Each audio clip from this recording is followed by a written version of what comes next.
Hello and welcome to Six Pattern. I'm on start a new series. What if Deku was the creator of the Soul Reaper swords? If you enjoyed this video, please give it a big thumbs up, and to watch more videos like this, subscribe to my channel and turn that bell notification on so you never miss an upload. Now wasting no more time, let's begin. A voice said to itself, slowly opening its eyelids to show the emerald eyes underneath. Today's the day. Putting aside the awful metaphor, today was a very significant day. Today's the day that the developer becomes the player. The young blacksmith had just woken up and was ready to pass the UA entrance exam. Go for it. Rumble rumble, but first, breakfast. A few hours later, he got chills when he approached his ideal school, which would soon be his real one. He had been anticipating this day for nearly 10 years. In fact, he was so preoccupied that he hardly saw the fiery blonde who shoved him aside. Bakugo hurried to the entrance, leaving an astonished Izuku in his wake. Out of my way, shitty Deku. And don't you dare fail. We'll settle things in the hero course. I don't care what kind of bullshit quirk you developed, it won't make you stronger than me. Bakugo yelled. Kachan. Talk about a blast from the past. Guess he hasn't changed, even after all these years. I was so distracted by memories of the past that I stumbled and fell. Izuku closes his eyes and waits for the impact that never materializes. Slowly opening them, he saw that he was floating now and that a girl with brown eyes and hair was putting her hand on his back while grinning broadly. The vivacious girl put her hands together and let go of whatever quirk she was using. Sorry about using my quirk on you without asking, but I figured you wouldn't mind me catching you. I stumbled a little at being taken aback by the girl's upbeat demeanor. Thanks, that was almost really embarrassing. I guess I just had a lot on my mind and tripped on my own 2 feet. My old habit of analyzing quirks came out, fortunately without my old muttering habit. That's an interesting quirk. Is it some kind of levitation? You had to touch me for it to work, so maybe tactile telekinesis. No wait, I was floating on my own but I could still move. Anti-gravity. I noticed that she had tiny paw-like pads on each finger of her palm. Wow, got it right in just a few tries. Yup, my quirk is zero gravity. You can probably guess what that means. Anyway, the exams should be starting soon, so we should get going. Hope to see you in class. Bye. She hurried off, but I could understand why. We only had 5 minutes left to reach our exam rooms, so I should probably pick up the pace as well. An hour or so later. Ochako's perspective. I believed I was dead, and what a way to die. Death at the hands of a gigantic robot. And that was before I was even a hero. The boy she had met earlier, who had been rather stoic even then, said as he pulled out his Tonto, I didn't want to use this particular skill, but I guess I have no choice. At least that's what I thought before I saw him. I thought we were not allowed to have weapons. Even so, I wondered, what good would a little knife do as she stared at the hundreds of tons of death that were coming their way. With a stance that would have looked absurd but for what transpired next, the boy from earlier aimed the blade at the center of the massive machine's head. Bankai. Kamishini no Yari. The monstrous robot's head above them was split in two in a brief moment that isn't even worth mentioning. Even the best cameras watching them would have only captured the faintest of light bursts before it was all over. Izuku turned back to the girl who was lying on the ground, her ankle probably broken or at least sprained from the debris that had fallen on it, after realizing that his work was finished. He asked, "Your quirk negates gravity, right?" And the shell-shocked girl, still in shock from his previous performance, gave him a stiff nod. She blushed a little and obeyed his slightly awkward question. Then please try to negate the weight of that rubble. I can carry you to the infirmary after that, if that's okay with you. As soon as the debris was removed, he lifted her into a bridal carry and proceeded to an elderly woman who, for some reason, was using a syringe as a cane.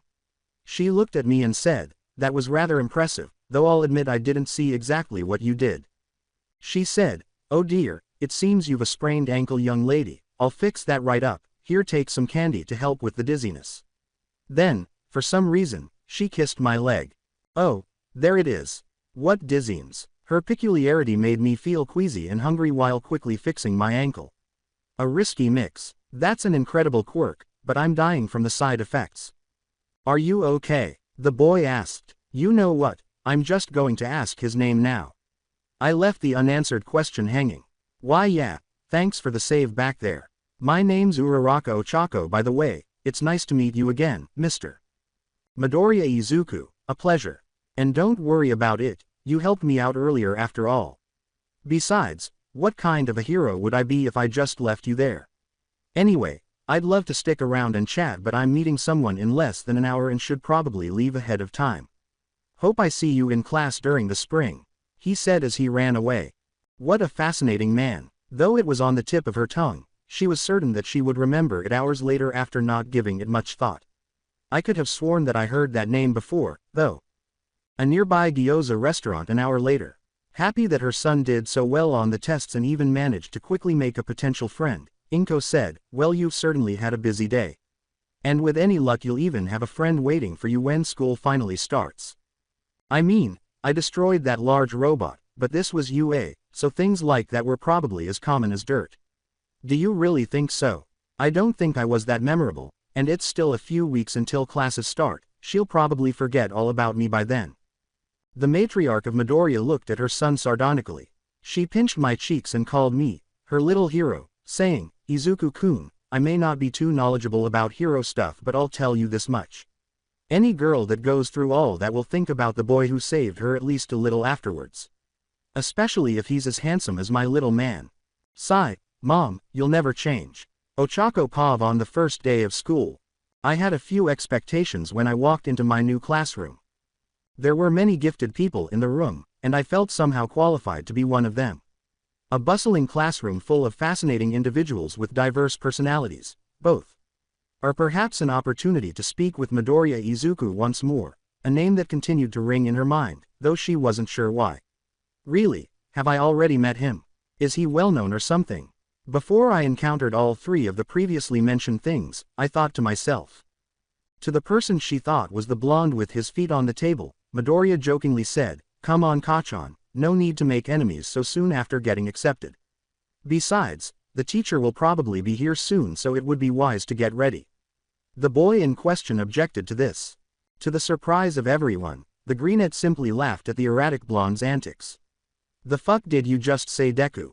You've grown some balls since the last time I saw you. Wanna come over here and tell me that to my face? He yelled. He said in a friendly manner, surprising the blonde, you really haven't changed at all, Kachan. And I sure hope so. After all, I wouldn't know what to do with myself if I still had the confidence issues from when I was 5. I thought this would be the ideal opportunity to reintroduce myself, but our teacher cut me off before I could do so. I could only assume that our teacher said this languidly, but with a hint of menace in his voice. If you came here to socialize, then you can just leave. This is the hero course, so you better start acting like it is. Now take these uniforms, get changed and head for the courtyard. Today will be a trial by fire. We all hurried out because no one wanted to keep a man like that waiting. A few minutes later, third-person perspective. The moment Izuku's name was spoken, Aizawa drew lead. Midoriya, you'll be my example because you scored the highest on the entrance exam. Use your quirk to launch this ball as far as possible. Anything goes as long as you stay within the circle. Kaminari, the master of everything trendy, exclaimed in shock as the greenette approached the circle, blushing a little at the outburst. Wait, Midoriya, that super famous blacksmith that makes weapons for all the top heroes. That Midoriya, says Kaminari. The student nodded and boosted his quirk, saying, don't get distracted, Midoriya. You can question him later. A blue, lightning-like light flashed, and out of thin air, a fine blade materialized in his hands. It appeared to be a typical katana. The cross guard was a rectangle with long sides that were pinched in toward the center and adorned with a pattern of vertical lines. Overall, it looks like an hourglass that has been squared off. But this blade, like all his others, was anything but ordinary. Izuku yelled the release phrase for the blades, roar, Tenken. This produced a huge, spectral image of the sword and the limb that wielded it. He balanced the ball on this spectral limb and used all of his strength to swing the blade. After the ball was launched into the air, Aizawa pointed his measuring device at the other students and checked it. Who, in response to what they had just witnessed, were all in different states of excitement, curiosity, or, in one case, outright rage.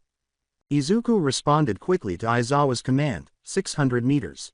This is a score worthy of a hero, though I know for a fact that you could do better, Midoriya. Explain. His teacher nodded in agreement as he explained, anything stronger would have taken too much stamina. This is only the first test, so I'd rather not use it all up at the start. Logical and acceptable, just make sure to show me at least one example of what you did to that 0-pointer, otherwise we can't get an accurate score now, can we? Everyone could tell that his request was in order. Students were enthusiastic about the tests and later grimly determined to perform to the best of their abilities. Many were so moved by Aizawa's intensity that they temporarily stopped being enthusiastic because they felt they would regret not doing so. Iida's score was the only one that truly stood out in the 50-meter dash, which mostly went by the numbers.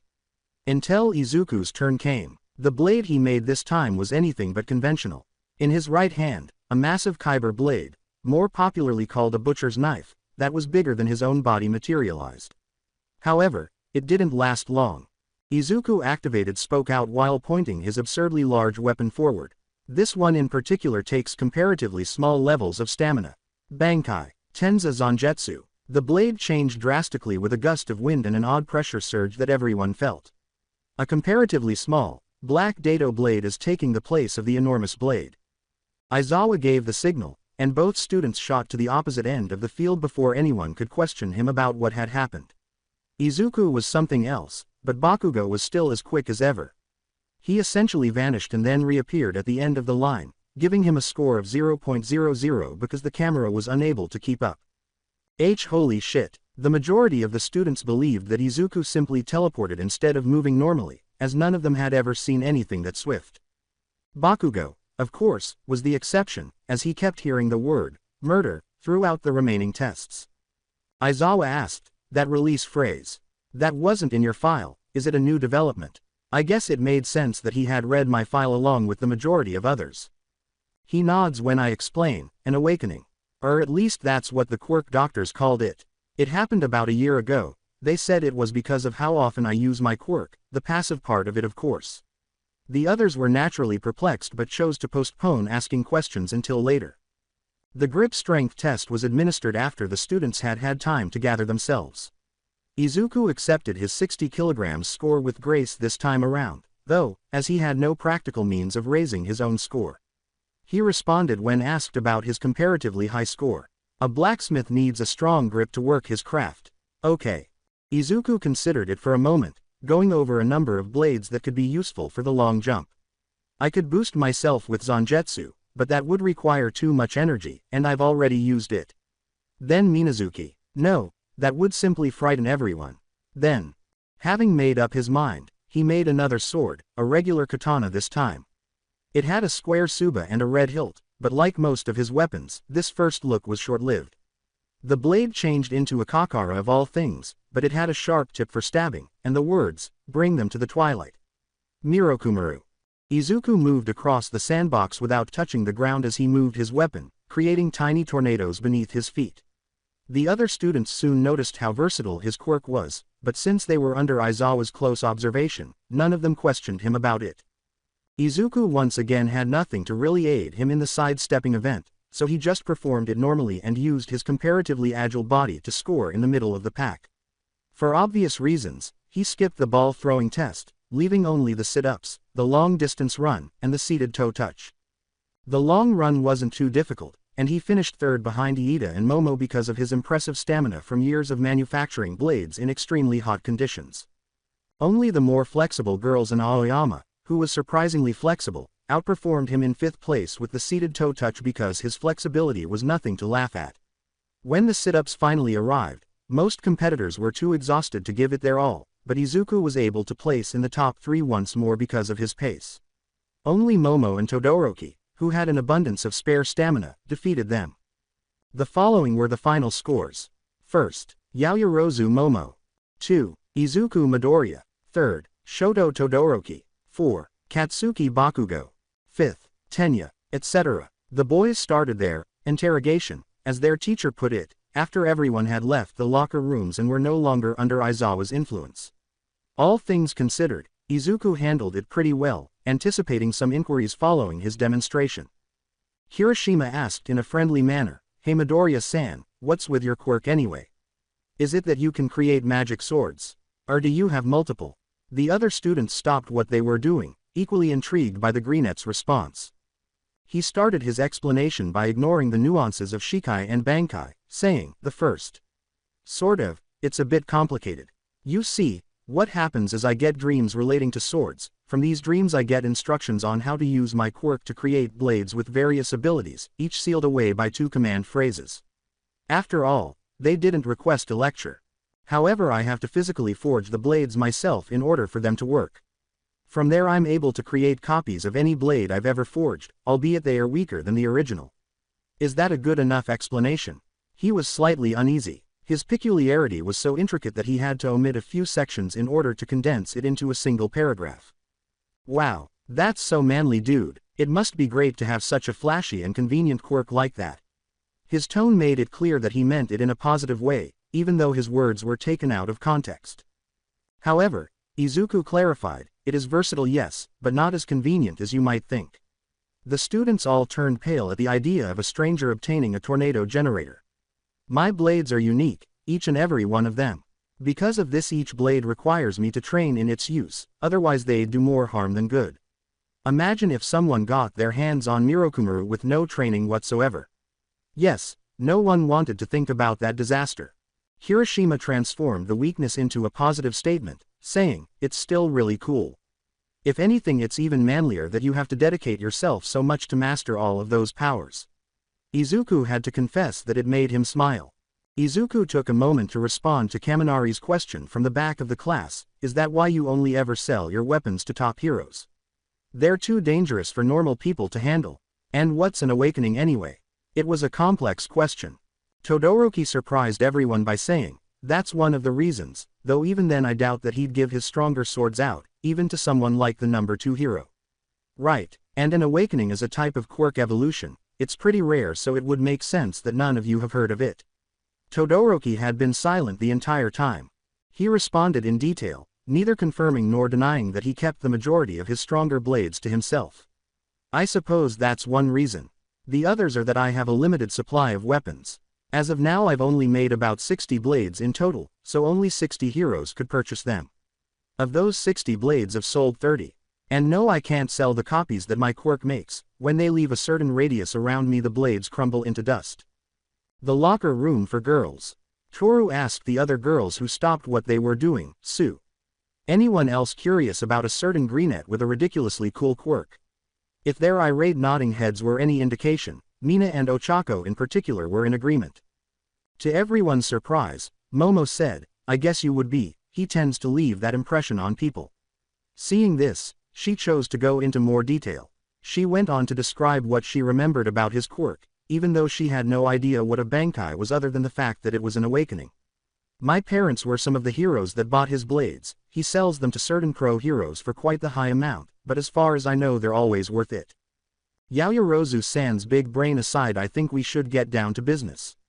Who's the hottest boy in class? Mina smirked as she started the soon-to-be heated argument. Little did the girls know that a certain grape was starting a similar discussion on the other side. Really, just high school stuff. They had no idea that in the upcoming months, they would start to miss such basic, everyday things, but that's just the blessing or curse of those in positions of authority. Their lives are rarely dull. Ochako yelled at the 3 students leaving campus, hey, you 3, heading to the station. Wait up, I'll join you. Izuku's face brightened with recognition and he smiled back at Ochako, saying, oh, hello again Uraraka-san, sorry about earlier, but with Aizawa-sensei being the way he is I couldn't speak with you. He corrected her, saying that it was actually quite risky for him to use public transportation in particular. However, Yaoyorozu-san and I won't be taking the train, we have our own transport prepared, feel free to walk with us till then though. His head was sought after by many, both for its contents and because he was essentially a weapons dealer for the heroes.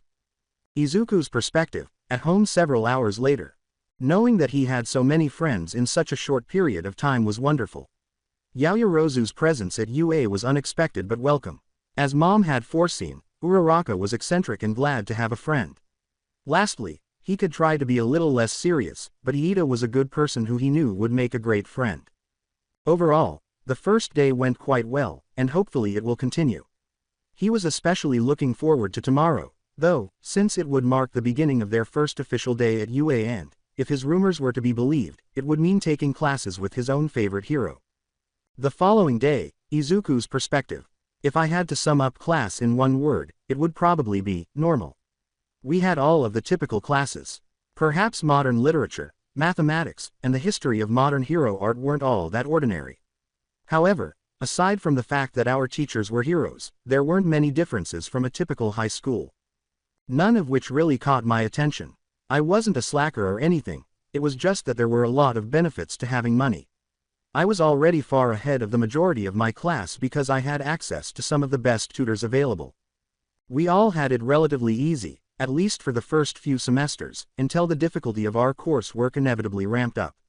Of course, there were exceptions. Yaoyorozu, Iida, and Todoroki were equally gifted with some of the best education within their means in addition to their own talent, and Kachan was as talented as ever.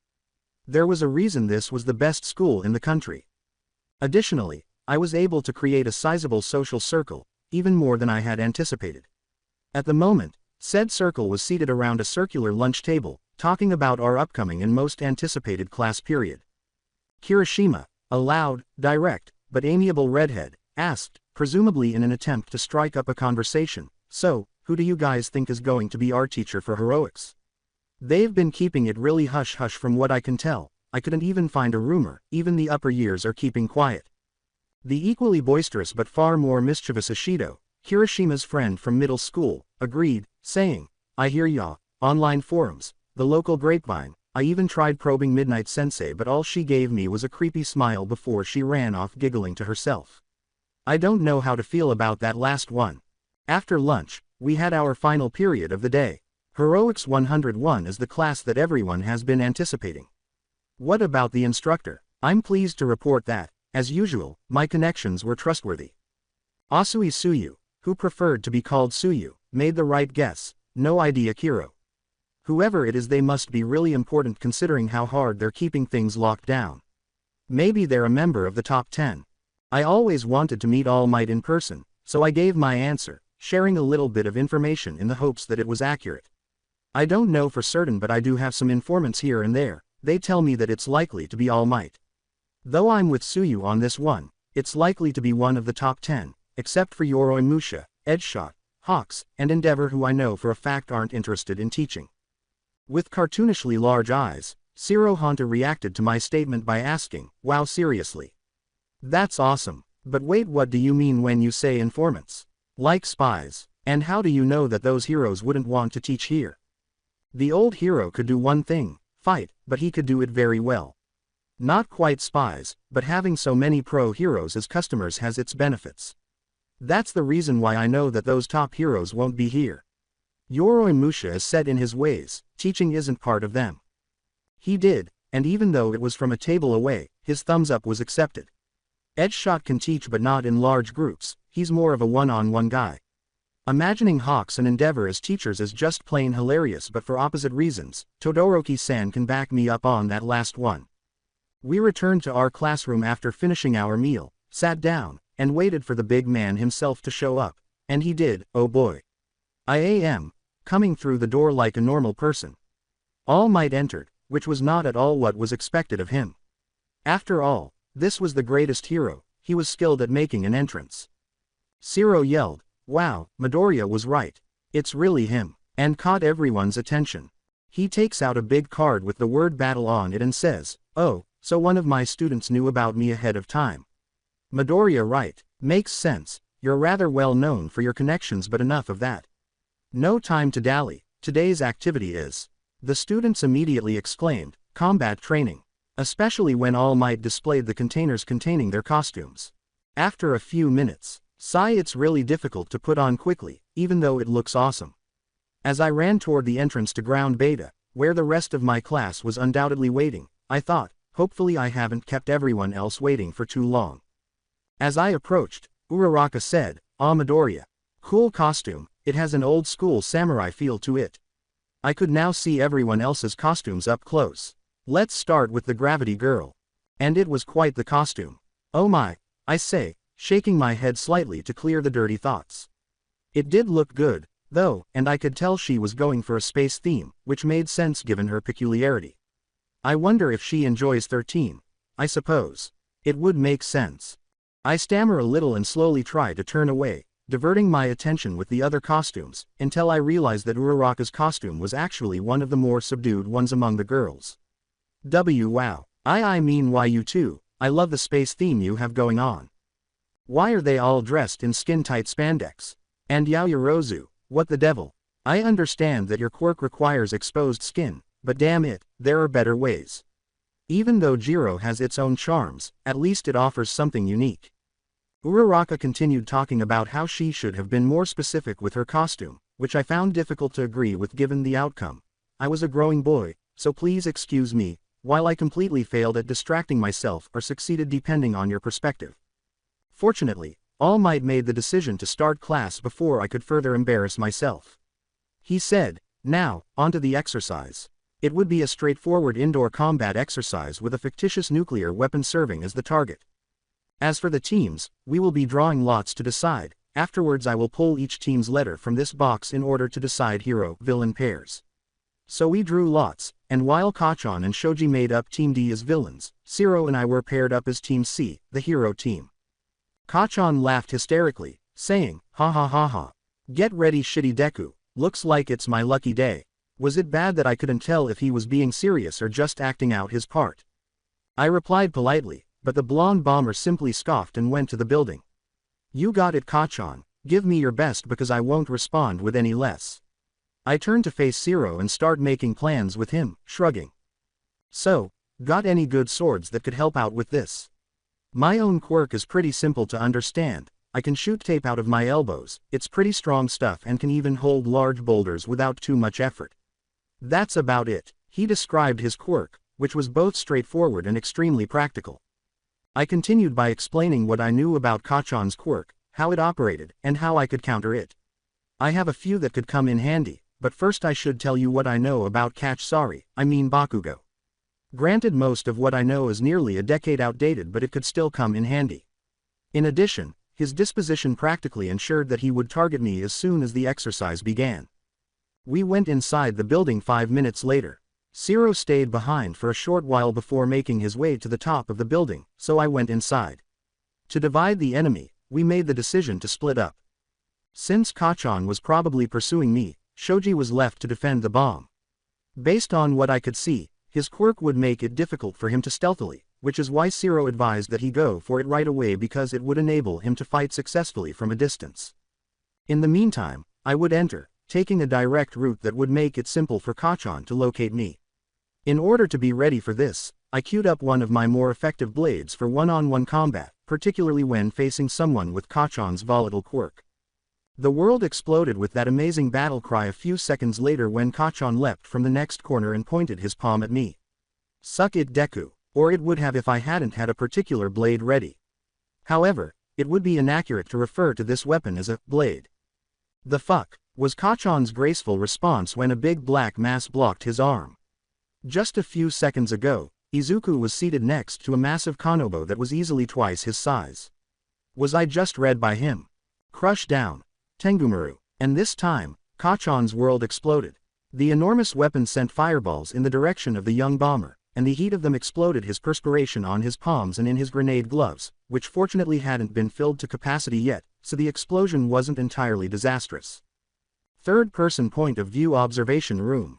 When one of the villain team members was effectively and brutally defeated in a single move, the student's typical response was, "Wow. Damn, what does he lift?" After witnessing Izuku carry such a massive weapon as though it were weightless, Mineta couldn't resist asking. Regarding their instructor, "Wow, I suppose the response was similar, but All Might couldn't help but make that mistake. Those moves were amazing, particularly for a complete novice. It almost seemed like the child had prior live combat experience, but that couldn't be true, could it?" Returning to Izuku, after saying, "Sorry Kachan, but you'd probably be even angried if I held back," he made the decision to go upstairs and check each room in search of Zero, Shoji, the bomb, or any combination of the three. The entire floor they were on was left in rubble, so I tied him up with capture tape just to be safe, making sure he wasn't going to get up anytime soon. Fortunately, when I got to the top floor and heard the sounds of a struggle, I ran over to where the noise was coming from and saw the two other students circling around each other in a room covered in tape. By this point, both of them appeared worn out, and Shoji was covered in stray strands of tape attached to his wings. "Would you call those wings?" "I'ma call them wings," Shoji was making every effort to avoid any attempts to hold him down by taping him to the floor while attempting to get close, while Zero did his best to keep a distance and grab the nuke. I quickly devised a plan, disengaging Tengumaru and calling forth a second blade, this one with a much more subdued design that, like the majority of his blades, began as a standard katana and changed as soon as its name was called. Snap! Tobiyame.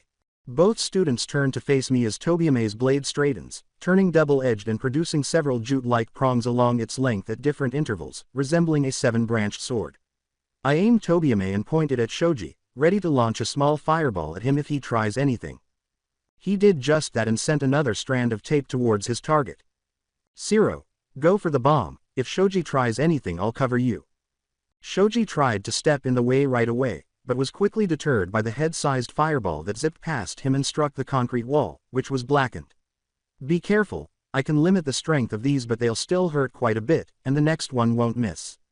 I warned, though I was certain he could avoid him if he tried, but that wasn't the point. That little diversion was more than enough for Zero to complete the job. The hero squad prevails. Hopefully, our team performed well enough to impress All Might, but I couldn't help but feel that I could have ended it all with less collateral damage than this. All Might called out from the PA to signal the end of the exercise, which was fortunate because I believe Kachan needed to see the nurse, and Zero and Shoji appeared worn out from the earlier fight. I said, okay, you guys have been staring at me for like 5 minutes straight. Is there something on my face?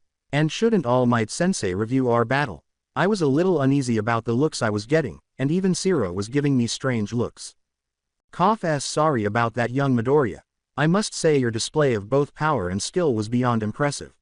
You're quite talented, aren't you? Was it blood? Was that blood he coughed up? Will nobody bring that up? Play with it. There was silence after All Might said, not really. I've just had some practice, I guess. He appeared even more perplexed. I was fairly certain that all of the teachers were informed about my past. What, didn't you read my file? I asked. In an attempt to advance the plot, All Might exploited his ignorance.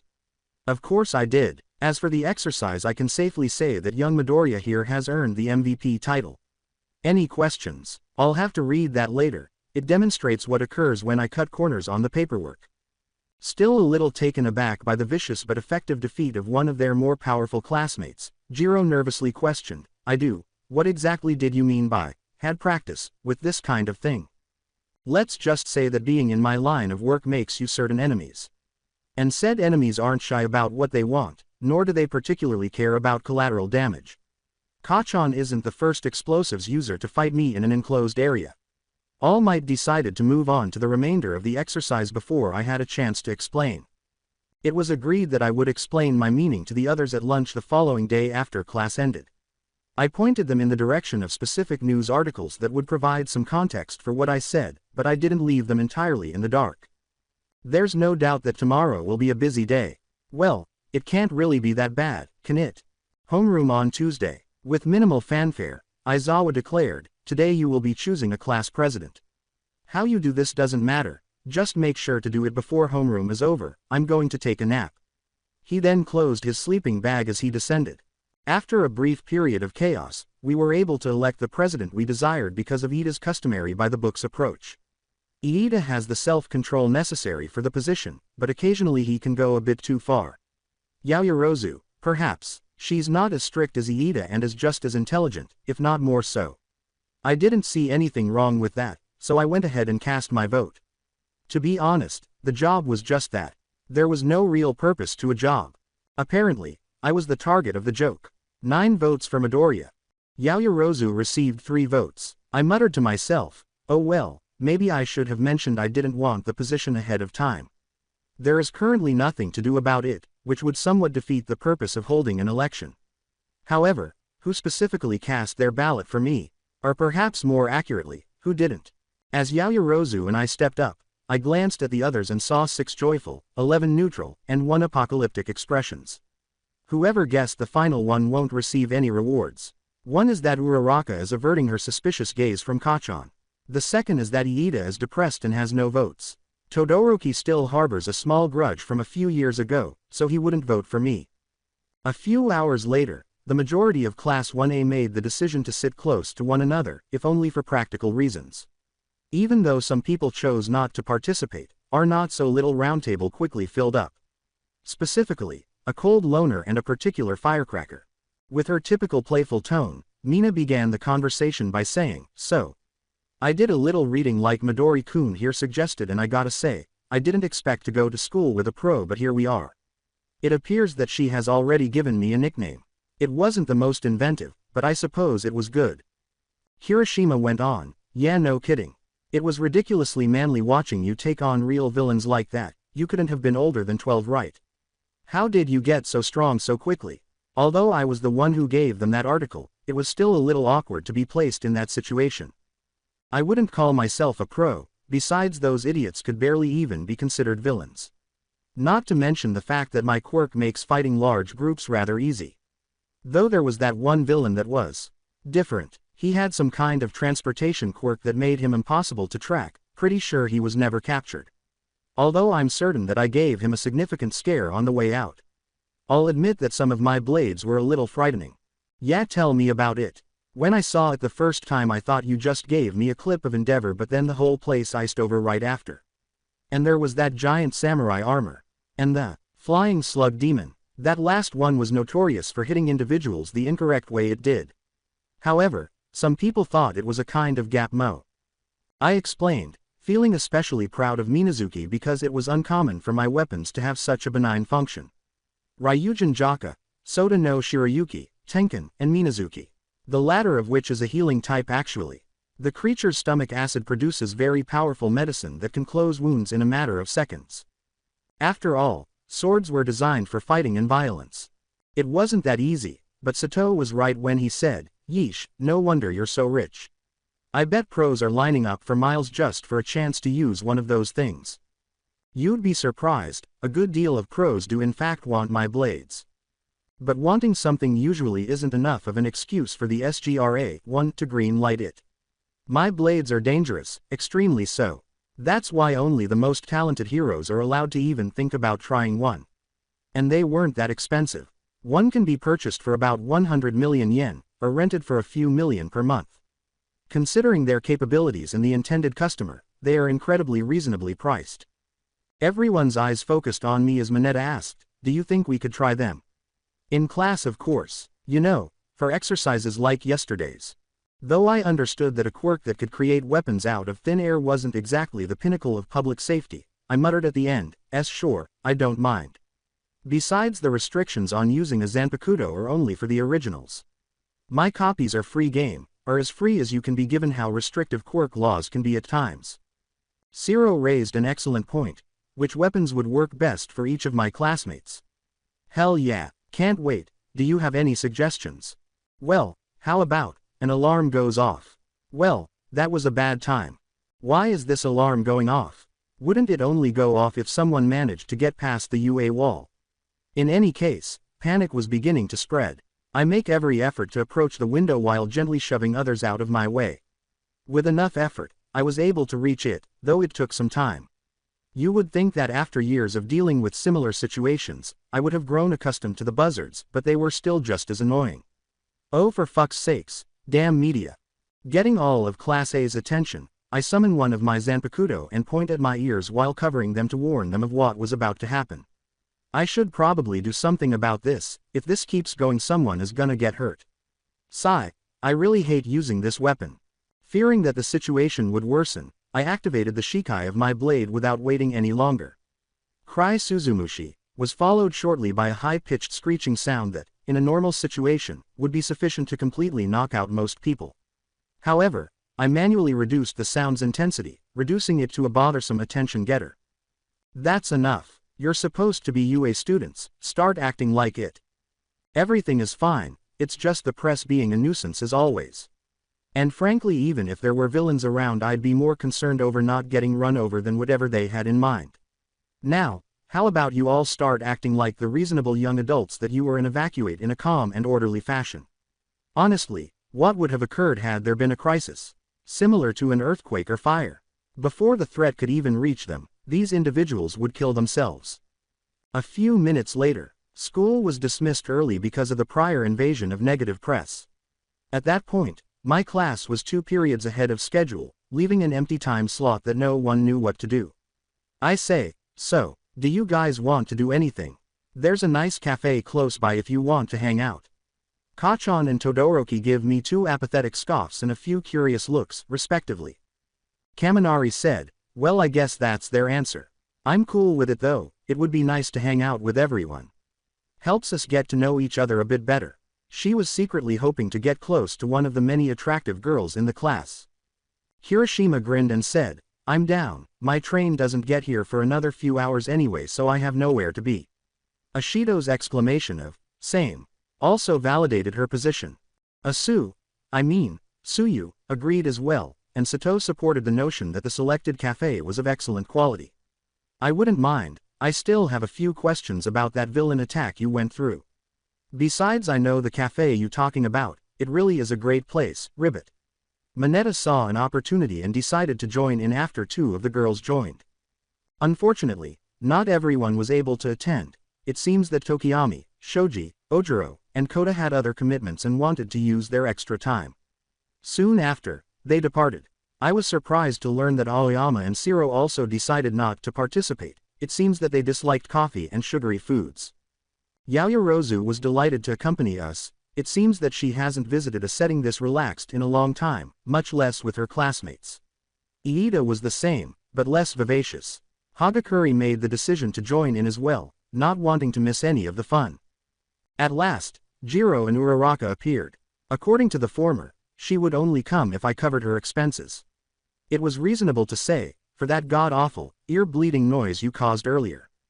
Given her quirk and the fact that I also detested that sword, I couldn't really blame her. Regarding Uraraka, it isn't too expensive, is it? I can't really afford too much right now. She hesitated. Oh, I see. It is a little expensive, but don't worry about it. It's my treat. In addition to being a drop in the bucket overall, it was my idea. Really? You'd do that for me? I mean, I couldn't. It wouldn't be right to Jew. Seeing where this was going, I employed the tried and true rich person tactic to persuade others to comply. I threw a roll of 1,000 yen banknotes at her face and said, think fast. She caught them, but the sight of so much money instantly clouded her vision. That's my daily allowance. Seriously, it's not a problem. What are friends for anyway? 2. As she stared at the wad of cash in her hands, something she had only ever seen in movies, all she could say was, okay. As she watched all of this unfold, Yaoyorozu asked herself, oh wow, is this what it's like from an outsider's perspective? Although she only verbally slapped people with her money rather than physically doing so. After a few minutes, the cafe.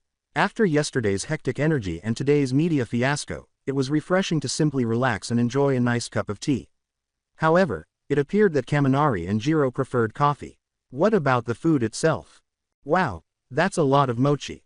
After overcoming her initial reluctance to spend other people's money, Uraraka piled on the sweets. I didn't mind because these things hardly affected the money I gave her, which was only a small portion of what I had available. As a joke, Jiro tried to do the same, but she soon realized that she had no chance of catching up to her floaty classmate. She muttered, where does it all go? And then looked down at Uraraka's large chest. Oh, there it is. I look away awkwardly, as if I didn't hear. Iida and I struck up a conversation as a diversion. I always enjoyed checking in with my customers to make sure I was matching them with the best person. Iida-kun, you're Ingenium's brother, right? How is he enjoying Wabisuke? Finding the ideal blade to go with a hero's quirk was challenging because there were 60 in total. Knowing that his brother had spent a lot of money on the blade and was more than happy with its capabilities, Iida praised it, saying, yes I am, and he loves it. He was already one of the fastest heroes, but now with that blade there's basically nobody that can get away from him provided that he gets the first move. Its utility in the field is also surprisingly vast. With a tone of sass in her voice, Ashido questioned, context for those of us without access to government secrets.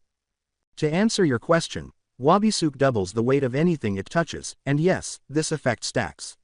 You can imagine the results. Countless villains have succumbed, literally, to this ability, and those who haven't were quickly apprehended after realizing that their movement speed had been crippled. It isn't that secret. The information to all of the Zanpakuto I've sold are available to the public, it's just the ones I've kept for myself that are technically state secrets. I inhaled deeply. I knew this question was coming but still wasn't anticipating it. Speaking of which, Todoroki-san claimed that you only sold the blades to those that you consider worthy, along with keeping the more dangerous ones for yourself. Is there any substance to this? I don't even want to think about what would happen if someone managed to obtain Ryujin Jaka or, God forbid, Kyoka Suigetsu. Yes, to both. Hopefully I don't need to explain why I keep the Zanpakuto distribution to a minimum. They aren't candy and they're not exactly safe either. As for me keeping the stronger ones, again, I do it for a very good reason. Some of my blades are simply too dangerous to be made public, let alone allowing them to be used, top hero or not. I'm sweating just thinking about it. Yaoyorozu put a hand over my forehead, which was actually freezing from previous cold sweat, and said, "Are you okay, Midoriya? You suddenly look very pale." "Why yeah, I'm fine. Just imagining the worst possible scenario. Let's just pretend that never happened, please." Anyway, it's getting a little late, isn't it? I attempted to shift the topic, and it was indeed approaching 3 p.m. "Ah, it's already 3. Oh no, I missed my train," exclaimed Uraraka, her mouth still halfway full of mochi. And that's enough of her crying a little. Seeing the instant rejection, I added, "And don't worry about the cost. Seriously, Shu gets paid by salary, not by the mile. This makes him very devoted, especially when you take into account his relatively large salary. I could give you a ride home if you like, Uraraka. I just need to know where and I can call my private driver." Shu was the epitome of loyalty, which is rewarded by a Midoriya. She pressed her fingers together in a Hinata fashion and said, "Gee, thanks. I don't know how I'm gonna repay ya for all this." Well, when she's anxious, her dialect slightly changes. Cute. "Don't worry about it, again, what are friends for? Besides, it's not like it costs me much. I can call him over now if you want. By the way, what kind of snacks do you like? He always refills on them each trip and we have a pretty large variety." I believe that I broke her once more. It may be necessary for me to occasionally tone down the wealth or simply continue until she becomes desensitized. Oh well, everything will work out in the end. I'm just looking forward to class tomorrow. Hopefully, the upcoming Heroics 101 will be as thrilling as the previous one. Wednesday at 12:30 p.m. Uraraka, for the last time, you don't have to pay me back. Really, it was only 15,000 yen, hardly enough to cover my daily expenses. However, that didn't really deter his new friend. That doesn't make it any less wrong. And call me Ochako, it's the least I could do after everything, Midoriya. I sigh in mild annoyance as our classmates watch with varied expressions of amusement. Traitors. Her smile is a deadly weapon. Fine, but only if you call me Izuku. It would be weird if only one of us did it. Will I be able to avoid it at all? Time would tell. As everyone sat down, still a little tense from our first day, Aizawa said, "As entertaining as this is, it's time for class. We will be conducting rescue training today. All Might, myself, and another teacher you will meet at our destination will be supervising you. It's up to you whether or not you wear your costume," Aizawa said, giving his class a slight glare as he noticed their increasing excitement. "Because some people are not suited for this kind of activity. Get ready and leave quickly because we'll be traveling by bus. That's all." As succinct as ever, Aizawa left us on our own after leaving. I made the decision to bring my costume because, despite its lack of aesthetic appeal, it was actually quite practical. It was completely waterproof, flame-resistant, and electrically insulated, making it an almost ideal general-purpose uniform. Iida expressed some concerns about the bus seating arrangement on the way there, but I redirected his attention by stating that it was an open-seated bus. That guy did too much at times, but at least he was reliable. I took a seat next to Tsuyu and Yaoyorozu, who chose to join me, and we struck up a conversation with Ochako, Ashido, and Kirishima, who were seated across from us. "Izuku, I've been curious as to why you refer to your swords as Zanpakuto." As soon as Tokiyami stopped chirping over the name a few seats away, I intended to respond to Tsuyu's question, which was reasonable and asked in her typical direct manner. "You can blame middle school Izuku for that one. It's a good question, and to be honest, I came up with that name years ago. My quirk's testing phase is where I got the idea for it. You see, while my blades were being tested to see what they could and could not cut, someone with an intangibility quirk named Ghost appeared along the way. You can probably tell where this is going. Poor guy, he was overconfident in his skills and ended up with a sword in the stomach, but at least he was still paid. Did he make it out alive? If those things could cut through a ghost, then what about a rock? Hiroshima asked empathetically, becoming infinitely more wary of any blades he sees in the future. Yes, he was all right. The same cannot be said for the poor bastard that tested out Hiromaru. Just a minor stomach wound that was patched up easily enough. A few lieutenant out breaths of relief at that. A brief reminder of the risks associated with my blades. I had to make that point clear before anyone got any ideas. The ice hasn't thawed as of yet. We understand that your blades are extremely dangerous and have the potential to kill us at any moment. When will we be able to give them a try? Though a little pale, Kaminari was still thrilled about the prospect of using one. I suppose soon enough. As we got off the bus, we entered a huge building that, to be honest, felt more like a small town than anything else. Inside, I could only assume that our teacher was waiting for us. Some of them are actually pretty useful for rescue operations, so it might even be today. Aizawa then told us to be quiet and that we had arrived. Conflagrations, landslides, floods, any mishap or catastrophe you can think of. The Unforeseen Simulation Joint is the name of the facility I constructed myself, or simply the USJ. I had a strong sense of déjà vu, but it was probably nothing. This new hero did seem familiar to me, but again, what was her name? 13. My favorite hero, she's actually here. She was Ochako's favorite hero, huh? It makes sense considering the space theme, even though their quirks are completely different. A utility anti-gravity quirk that operates through touch and an offensive gravity-based quirk that operates at close range. The reason we were doing this exercise was to learn how to save lives in disaster situations and to learn when to stop using our quirks. 13 continued by discussing how some quirks were dangerous and could be used to kill. Or at least that's how this day would have gone if it weren't for my E-class luck. A familiar black cloud appeared in the middle of the massive building, and it made me extremely angry. However, Aizawa's quick glance helped me to calm down a little as I assessed our circumstances. Confident in our class's ability to defeat them, I thought, 3-0, 5-0, 7-0, nearly 80 villains, most of them barely look like they know how to use their quirks let alone fight. However, those three in the back, that black guy with the teleportation quirk, were real villains. May I join you, Eraserhead? I can offer long-range assistance, but I advise you to keep your focus on the warp villain that attacked me a few years ago. After pausing for a few moments, Aizawa finally nodded. Okay, but don't you dare leave this area, and I'll keep the warper in mind, but I'm sure you already know my quirk's weakness. Yes, Dry Eye, it was a bothersome weakness, but I had a way to divert the warper's attention while Aizawa recharged.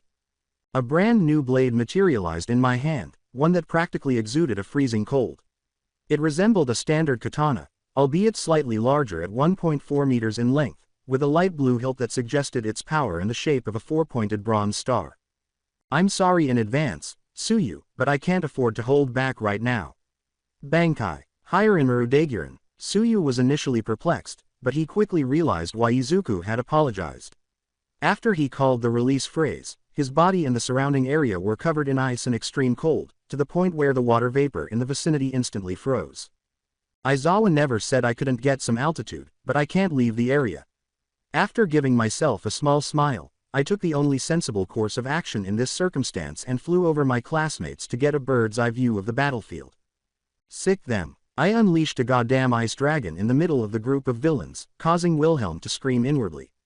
Of course, not all of them were struck. The man in the middle with the hands was somehow rusted. The big black brain bird simply punched the ice away before it reached him. This might be more difficult than I thought. The brain villain, who just punched several meters of ice to pieces, was especially strong. Big Bird is my top priority. He clearly has a mutant-type quirk, so Aizawa can't do much, and 13 isn't a combat hero, so she's out too. I draw out a second Zanpakuto and use my offhand to test the waters a little. We'll see how the big guy handles it. Be gone. Right in agony, I cursed as a circular mist surrounded me, taking me to what I could only assume was the conflagration zone because of the burning buildings and other objects. The idiot probably thought that all the heat would melt my ice. Joke's on him. I glanced around and saw that Ojiro was the only other person in the area, standing in a fighting stance with 10 or so villains surrounding him. Time to lend a hand. Or a giant ice dragon projectile, as it were. After a moment of hesitation, Ojiro looks at the frozen wasteland where a burning city once stood and says, I could have taken them. Time is a problem here, but I don't question that. Are you okay, or would you like a ride out of here? I reassured him and made an offer, but I overlooked a small detail. I would prefer to avoid getting frostbite. Thank you for the offer, though. I temporarily forgot about that. Speaking of wings, it was probably for the best because my wings were also fairly sharp. I deactivate Hirenru and let it fade into the ether, replacing it with one of my least favorite blades. Right, I should probably switch out of this form. Not only does it drain my stamina but it could hurt some of our own people as a side effect. Minazuki, bend them to our will. With just a Shikai, it had it all. Flight, size, durability, energy efficiency, healing powers, and intimidation, and I wasn't even using a tenth of the energy I used for Hirenru. It was the least popular, but it was unquestionably one of my favorites. How about right now, or is the flying slug demon frightening you too? I asked Ojiro, who gave me a deadpan stare. Fine, I guess I'll see you in the next chapter. Minazuki was so adorable that I couldn't understand why people didn't like it. Just take a look at that one big eye, and it gave you a naive, childlike look. It's probably the lime green color. Despite all of that, I still had work to do. To start, I had to locate the other students and either assist them with the villains or provide transportation while cleaning up after their fights. So Todoroki's done with his side, he should be fine on his own, though I pity the villains. Those three in the mountain zone were doing just fine. The flood zone though, I'll go there next. Tsuyu and Mineta were standing on a boat surrounded by water-type villains. I was going to take a somewhat covert, compassionate approach, but time was of the essence when one of the villains used a water jet to cut the damn boat in half. I can save them, but it's going to be messy. Why am I hesitating? These are real villains trying to kill children. Well, another advantage Minazuki gives me is that I don't have to use it to control the creature, so. Ganryomaru, you are fierce. As you are all aware by now, Ganryomaru was a lightning-type Zanpakuto that could change the weather with its Bankai. At first, no one knew what to make of it until I simply threw it at the lake below. After about 15 cooked villains and an awkwardly quiet slug ride, we dropped down close to the flood zone's shore. Sorry you all had to see that. I didn't have many other options to take them all out while saving you, and I needed to act quickly. To be honest, it was also the most humane option. I don't want to know what would happen to a human body in a lake if a Ryujin Jaka was thrown into it. Did those villains just die? Mineta stammered out, her eyes a little vacant from the villains, earlier screaming. Poor guy. Tsuyu was as stoic as ever, but she was also gazing off into the distance, so I could only assume she was thinking the same thing. I'm sure some of them made it out alive, but the ones in scuba gear probably won't be returning. I apologize once more, but we don't have time for this. Big Bird All Might is currently killing our Tiak. Aizawa's body landed near us in a heap, limbs bent at strange angles and elbow eroded away. Yes, exactly, that. Never taking my eyes off the big three villains, I picked up Aizawa and placed him on top of Minazuki, telling the slug to fly the three of them toward the facility's entrance. You two might want to run. I don't think I can hold back against that thing, and most of my blades aren't the dictionary definition of environmentally friendly. Fight Pav in the third person.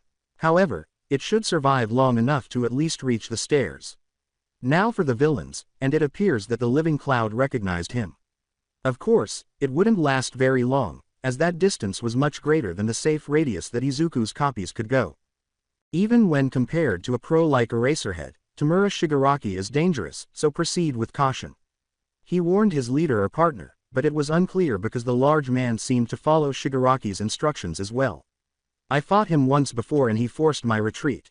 Well, that was nice, but it won't stop me from tearing you to pieces and sending you to the lowest depths of Tartarus. Oh, I apologize. I'm usually much more calm. I'm just a little furious because my mother was in that building. Yeah, and you've certainly earned your reputation as the Shinigami of the hero world with that performance you gave us earlier. But tell me, to a non-believer, what is a god? Nomu, kill him. After processing the command for a moment, the massive beast charged at the green-haired swordsman, a fresh blade emerging at his side. Then the two pieces of Nomu's sliced body fell behind Izuku, engulfing Shigaraki's vision as a ring of fire surrounded him and the rest of the central plaza. Izuku's green eyes were almost glowing as he said, "Do you believe now?"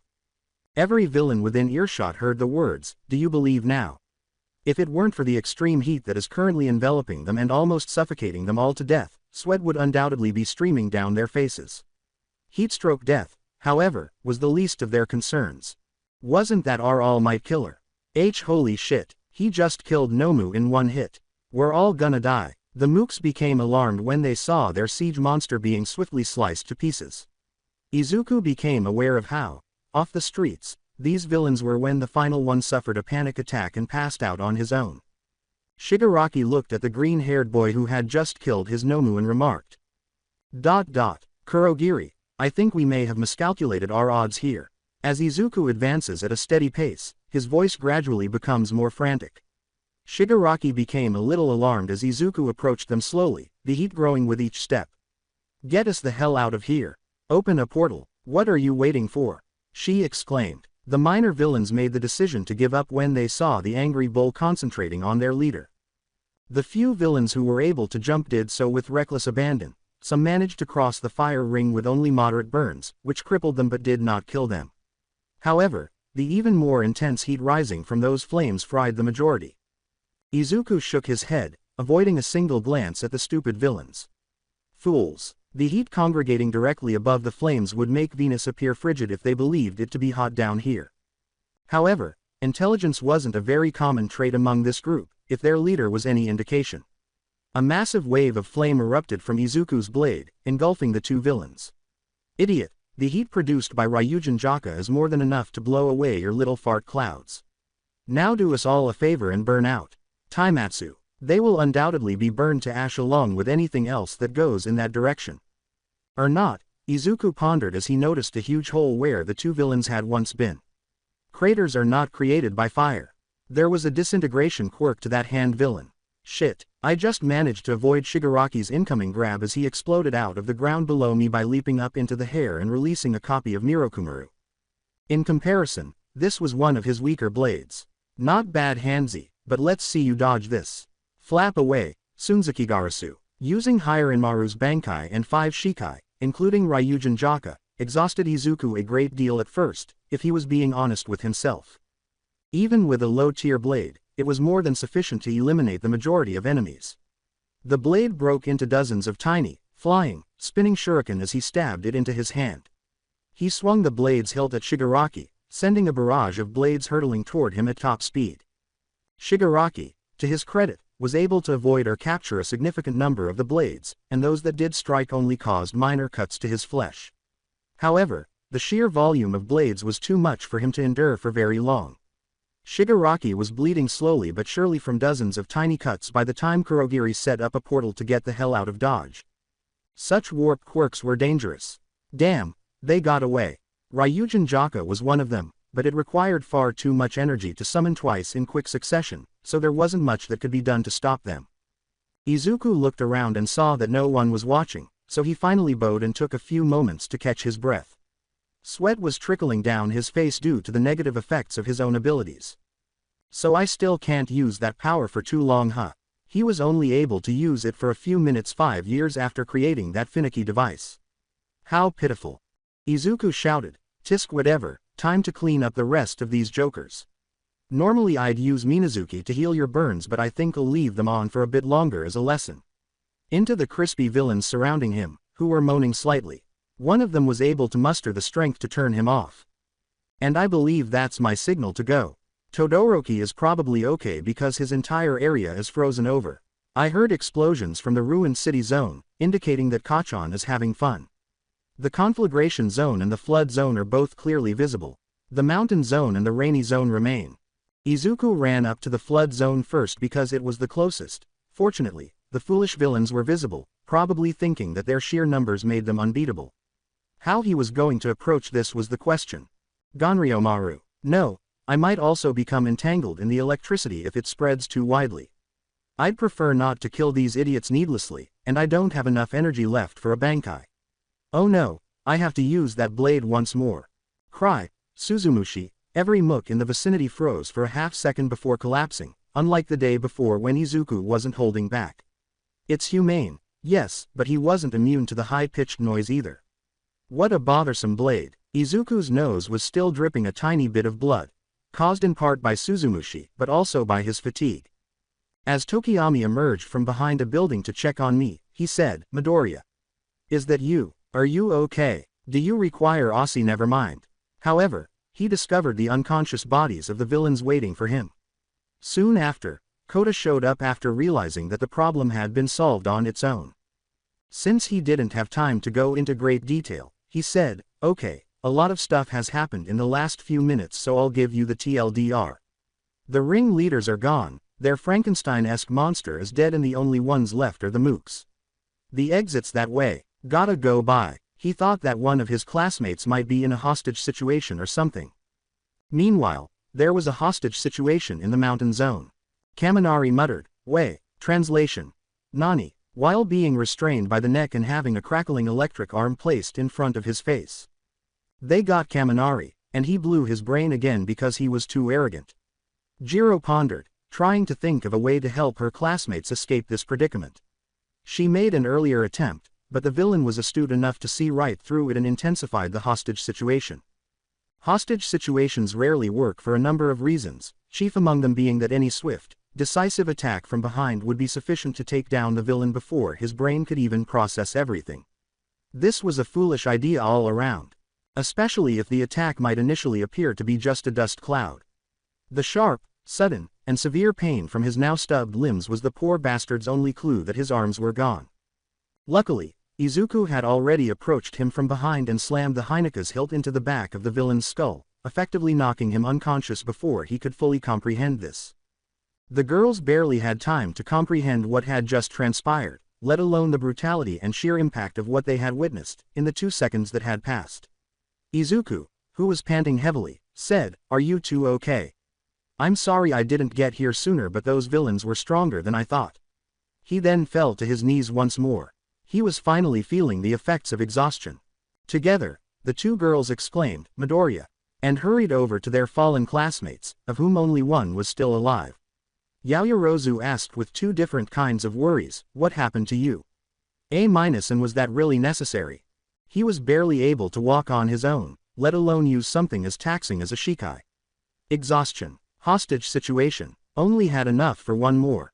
Also, you might want to patch him up before he bleeds out. I thought I'd have enough energy to heal him, but... When Yaoyorozu saw how exhausted her classmate was, she said, oh, and made the necessary medical supplies to halt the bleeding and stop any infections. They were able to fix the villain before his face turned too pale, but it took a few minutes and some assistance from her two bright classmates. Well, now that we finished our act of charity, we should get back to the entrance. Everyone should be there by now, and with this guy out of commission, our communications should be back up. Izuku slowly got up and made his way towards the entrance with his classmates. 3 of them did so, with Kaminari being pulled along on a leash to prevent him from wandering off. After 3 minutes, Izuku concluded his tirade about the villains he encountered just in time to reach the facility's entrance, where his utterly perplexed classmates were waiting for him. In conclusion, fuck warpers. While Momo listened carefully to Jiro's tirade, he growled, "All I got from that was that you're a mama's boy." There were some pretty good tactics to be learned from that, especially since her quirk effectively gave her a mundane armory to compete with Izuku's supernatural armory. He said, "You're lucky you're cute, and that I'm 2 steps away from passing out." 2 steps later, Izuku fell face first to the ground, confirming his statement. A few hours later, Izuku's perspective, "God, I need to improve my endurance. When I woke up from my power nap, my first thoughts were, can't even defeat a bunch of mooks and a half-baked supervillain without collapsing right after, how embarrassing." Knowing the sound of the nurse's cane clacking, he said, "Recovery girl, status report. And why do I taste grape Gatorade? Really, who drinks that kind of stuff?" Her voice was disapproving, but she couldn't really blame him for what happened. "If you're asking about your classmates, then they're fine. A few scrapes and bruises were the worst they had. Now the villains are a different story. Most of them barely made it out alive, while a few were dead by the time we got there.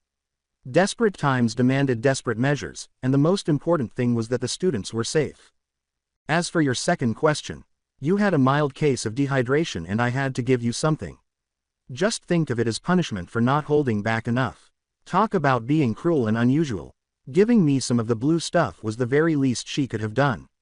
At least it tasted good, even though it was still radioactive."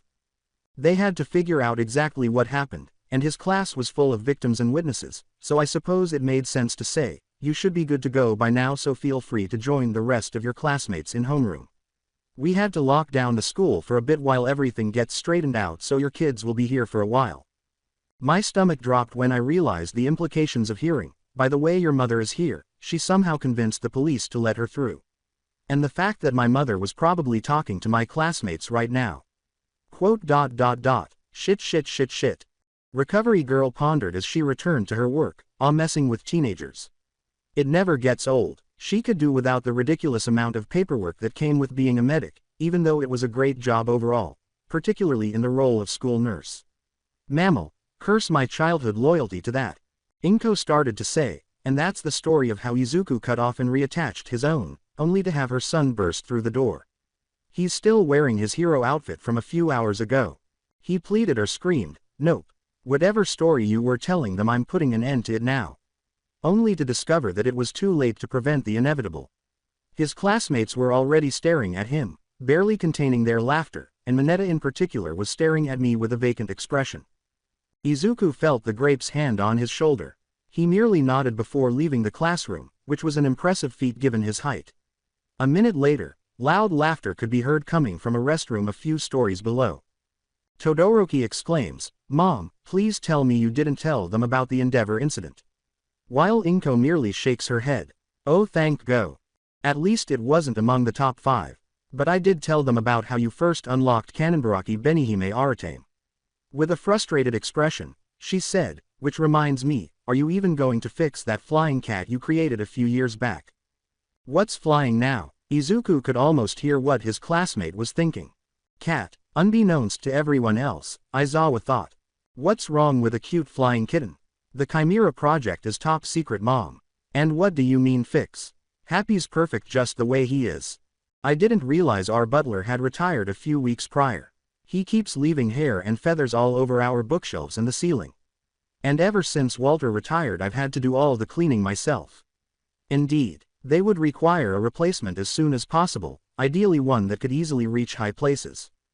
Izuku thought for a moment, then said casually, "Hey Ochako, would you like a job?" Nani? Yes, that probably came as a surprise. She blushed and grinned at the display of trust, but she still seemed doubtful. You heard my mom. We're in need of some help at home and I could think of no one I'd trust more to take care of Happy, he explained. I quickly get Aizawa to stop staring at me by saying, you'll only need to work a few hours a day and I'll make sure that they don't interfere with school hours. Your duties would be to clean up after Happy along with keeping him fed and watered. And I'll teach you how to keep him well groomed later. As for your pay, I pull out my checkbook and confidently fill it out. He would interpret her astonished silence and drool as a yes when he said, how does 35,000 yen a week sound? You'd also get free food and a guest room at our house. That's one issue resolved for the day. Great, you can start tomorrow. Here's Shu's number, just call him and I'll let him know when to pick you up. Shiro asked, did that just happen? To whom no one knew. Kaminari added, I can't tell if that was badass, smooth, or adorable. Mina looked at her fallen comrade and confirmed, all three, maybe add Kinky to that list. Does the good-hearted, wealthy, and strong hero student hire his best female friend to live with him as a maid? She was fairly certain that she had previously read books with comparable plots. Nor were they the most virtuous of works of literature. Momo's face perfectly resembled a tomato, and she was thinking the same thing. Kyoka's even cuter response to what had just occurred was the only reason one of her livelier friends didn't constantly make fun of her for it. She had a jaw-dropping moment straight out of anime. And Toru was making the most of it. Ignoring Ochako's disappointed pout, Izuku shot them down, saying, she's our cat sitter, not my personal maid, get your heads out of the gutter. When he turned to face Inko, he saw that she was muttering, grandkids, and daydreaming. Back me up here, Mom. Quote.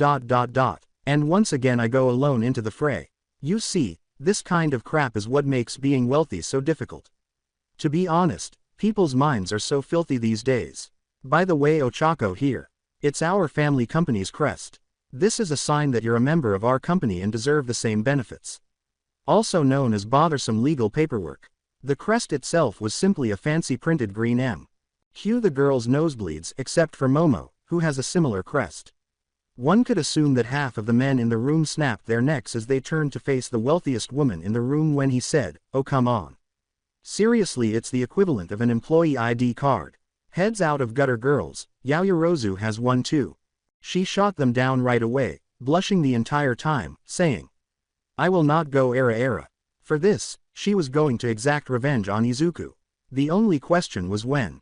After what had just transpired, Ochako barely recovered her cognitive abilities and managed to squeak out, what kind of benefits? Inko began, gradually reducing her voice to a near whisper as she discussed the more suggestive aspects of her benefits.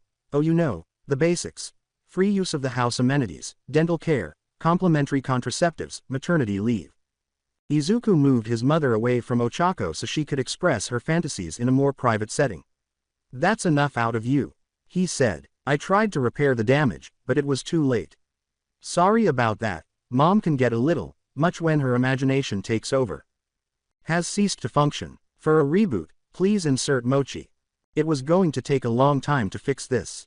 Izuku, we should get going. The police mentioned that they wanted to talk to whenever you were back on your feet. Are you ready? Inko raised her voice near the door. It seemed that she awoke from her fantasy-induced mumbling. Sigh, and his reputation is ruined. And don't worry about your girlfriend, she's probably just processing. Living down this was going to require months of work. Although he loved his mother, there were moments when she could be so much. After 2 days of recuperation and adjustment, Ashido couldn't resist smirking and asking, so, Uraraka, how was the job? She was taken aback and a little envious by the almost radiant response. Ochako exclaimed, unaware of how easily that could be misconstrued. It was amazing. The pay is great and all, but Ms. Inko's cooking is what really makes it all worth it.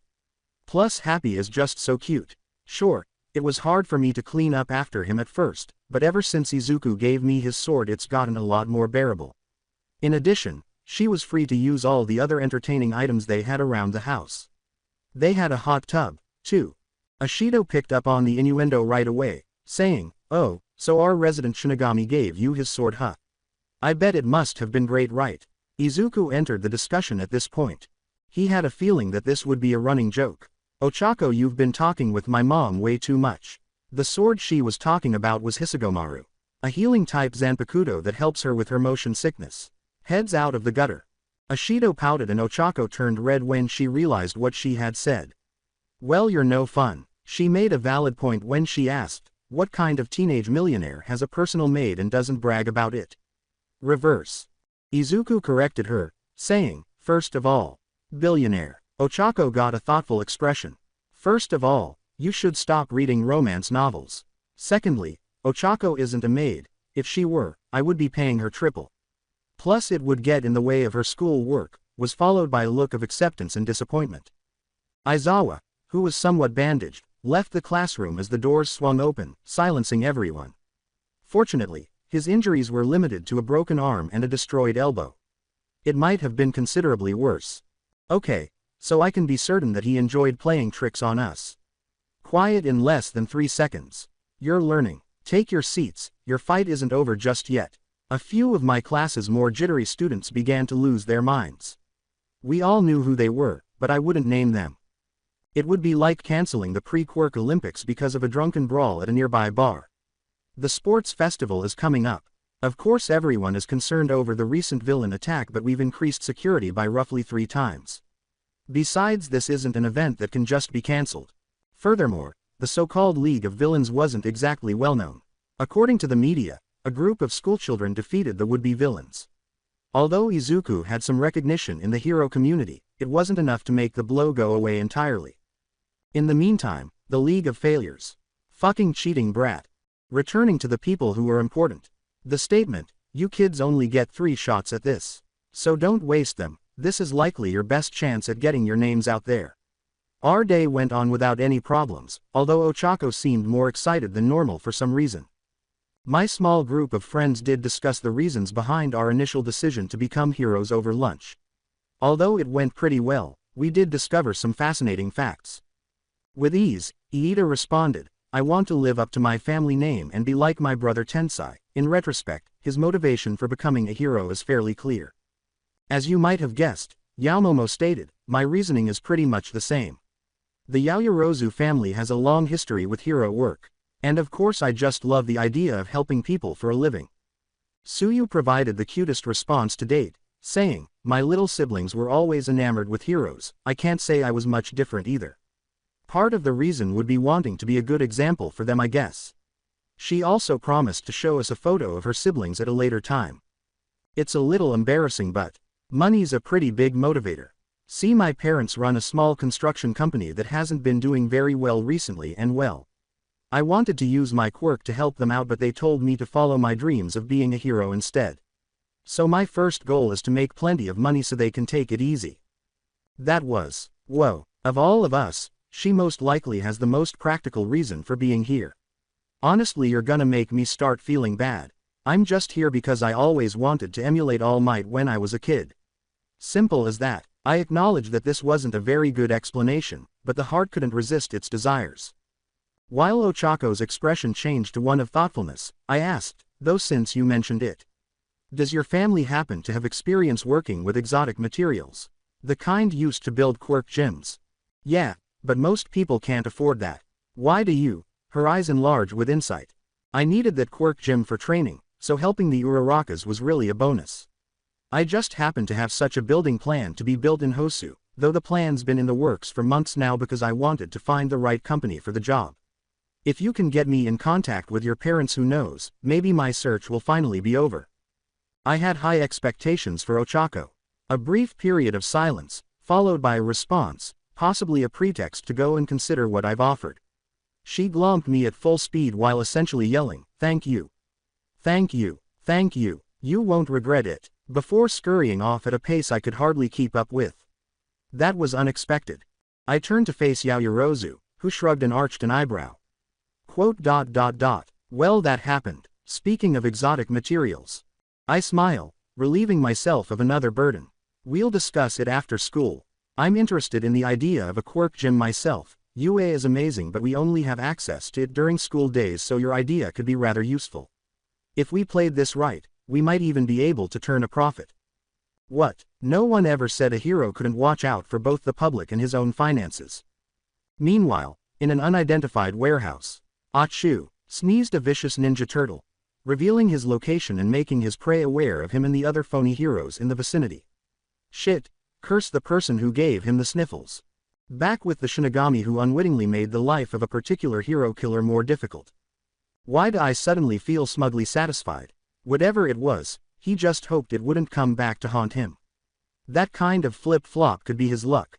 Day 1. Izuku's first training day was fairly straightforward. The USJ incident went smoothly in the end, but it revealed one of his biggest flaws. Extended combat. He could only sustain a Bankai at maximum output for 10 minutes at most due to his comparatively low stamina in high-level combat. He obviously needed to make that better immediately. He could hold them for 1 or 2 hours at a time, demonstrating a slight improvement in his Shikai endurance. Although not perfect, it is still feasible for the majority of combat situations and even some rescue missions. However, the aspect of his training that he was most anticipating was somewhat more intricate. Crap. Feeling lightheaded once more. The temperature swings are killing me. Perhaps this is why Todoroki-san doesn't use both sides of his abilities. With both Hyarinru and Engetsu in Shikai, Izuku pondered as he held them in each hand. He would have used Ryujin Jaka, but he doubted that he could even form an ice cube with the flaming sword so close to him. Yes, that thing and Hyarinru were in a completely different league. Izuku-kun, why don't you try a more stable combination first? We only have a couple of weeks until the festival starts and you wouldn't want to make yourself sick before then, right? Sigh, she was onto something. Perhaps I ought to try Ganryomaru and Mirokumaru next. An electric tornado, perhaps. That was probably a good idea, and I smell Katsudon, so I have a sworn duty to eat everything in the other room. But before that you should take a break. It's lunchtime. Let's see what Mamadoriya made for us. Stomach going. Izuku asked his best friend, who gave him a perplexed look. Speaking of food, have you fed Happy yet? And how has the training gone? She asked, unsure of what he meant. Yes, I fed and refilled Happy's water earlier. But what do you mean by training? It's only the first day and class hasn't even started yet. Izuku noticed Ochako's eyes widening as she understood what he meant when he said, "Ah, so you haven't noticed yet. Tell me, have you felt nausea or motion sickness lately after using your quirk? Ever since you started using Hisagomaru regularly?" Wait, do you mean? She began. Yup, Mastery of one's Zanpakuto often comes with various fringe benefits. A minor healing factor, maybe a cure to certain innate illnesses. For a healing type Zanpakuto, these are well within the realm of possibility. Especially with the real deal instead of a copy. Ochako's jaw dropped at the significance. One of her greatest flaws. Lost. Exactly like that. She began to see how valuable it truly was as she looked down at the blade strapped to her hip, which had become a surprisingly comforting thing ever since she began using it. She just got one for free, even though it would have cost someone else millions of yen each. And don't give me any of that crap about repayment. You're my closest employee and best friend, Ochako-chan. Either one of those would have earned you one of my blades, and you happen to be both. I only ask that you use it to its utmost limit and treat it with the respect it deserves. Since those things were essentially sentient, it would be extremely impolite if she didn't. Ochako, blushing profusely, nodded in silence. How is he able to do that so casually? Giving away something so precious, even to a loved one. Anyone else would, but it wasn't that way. Izuku was no ordinary person. She smiled broadly at that thought, which she used to persuade her boss to halt his training. Day 2. While running alongside her boss in his courtyard, Ochako gasped for breath and asked, Izuku-kun. Why do you hate me? Come on, Ochako-chan, just a few more laps to go and you can have a break. Stamina is important for a hero and we're both in desperate need of it from what I can see. If your regular physical stamina couldn't keep up, combat and quirk stamina were meaningless, particularly if you have melee-based abilities. To Ochako's relief, Izuku added, after this we'll do a bit of tactical research on the other students, know thy enemy and all that. After running for almost 2 hours straight, that sounded absolutely amazing. Day 3. As Izuku offered Ochako advice regarding the festival's more commercial aspect, she asked, so I have to be as flashy as possible during the first event. Wouldn't that be better saved for the finals? Izuku winced a little when he saw Ochako's response to the statement. Being flashy in the finals is ideal, but there is a very real possibility that you won't get there. Not that I don't think you can do it. But still, there are hundreds of other competitors, so we can't rule it out entirely. Even I'm not guaranteed a spot. He doesn't need to lie about his chances, even though I know he's trying to cheer me up. What chance do any of us have if he doesn't advance to the finals? It was well known that Izuku was 1A's strongest student. Todoroki was the only person who might have been an exception, and even then, it was a questionable claim. With a hint of pride mixed with shame, Izuku remarked, so it's important that you get your name out there early on. Though the two of us have a bit of an advantage in that area. Yes, your best friend is a billionaire and probably one of the event's major sponsors. It would require some acclimatization. She received coaching in the art of self-expression and self-promotion during the remainder of the day's free time. Day 4. At last, Ochako said, Izuku-kun. What's the Endeavor incident? Izuku just sighed. This was inevitable. What came next was a recounting of the longest sequence of bad things you can think of. When Ochako's vocal cords strained from laughing, Izuku even had to summon Kanenbaraki Benihime Aratame to fix them. No, he wasn't kidding. Mom, quit laughing. Day 5. After recovering from all the laughter, Ochako stated the following day, we should never tell Todoroki-san, he doesn't deserve that kind of secondhand embarrassment. She had no idea. Day 6. The parents of Yaoyorozu and Ochako met with the two heroes in training today for a joint business meeting. One that was, to put it mildly, eventful. So you're my darling daughter's boss, EH. It caught me by surprise when she told us she had a job, but it's nice to see that little Ochako's made some friends. Some very rich friends. Ochako's dad replied somewhat awkwardly. Which, given that he was seated next to two teenagers who earned more money in a week than he did in a year, no one could really blame him for. While the other represented her family, the first one had his own businesses. He asked, so you want to build a quirk gym? And Yaoyorozu-san here is willing to provide the more exotic materials on the cheap. Do you already have a basic plan in mind, or are we going to workshop this now? Izuku responded by pulling out a tiny holographic projector, which turned on to display the general layout of what they intended to construct. It should be a 5-story building approximately 3,000 square meters in size. From there we should divide the building up into 5 sections. One for physical training as normal, another for target practice for various projectile-based quirks. An open-air section for gigantification users or similar, along with people who have flight quirks. A pool area for any aquatic quirk users, and finally a resting area set aside with various recreational activities. It was somewhat difficult for a few days' labor, but he believed it would be sufficient to begin. According to the projection's captions, the building called for a titanium skeleton reinforced with graphene and an outer layer of marble that would be decorated later. Well, someone has certainly thought this through. That all sounds doable, but there's the issue of expense. Especially if you want to maximize the durability of the structure. Not the most affordable materials available, particularly graphene. You will have a starting budget of 1.5 billion yen. The poor people start choking on air. Izuku smiled mischievously at Momo's cute blush and said, "That should be enough to cover everything I can think of at the moment, especially with Yaoyorozu-san helping us out by reducing our material costs. I'll try my best, though the limits on my and my parents' quirks would slow down the building process by a bit." She was modest. First of all, she would have plenty of time to complete everything without putting undue strain on her body, even though building a structure like this wasn't a quick process. It was probably a quarter more than they actually required. That's more than enough for something of this scale, including unforeseen costs and inclement weather. Indeed, we decided to give you a large sum from the start in order to get things done smoothly. Simply put, don't cut corners, you won't need to nor want to.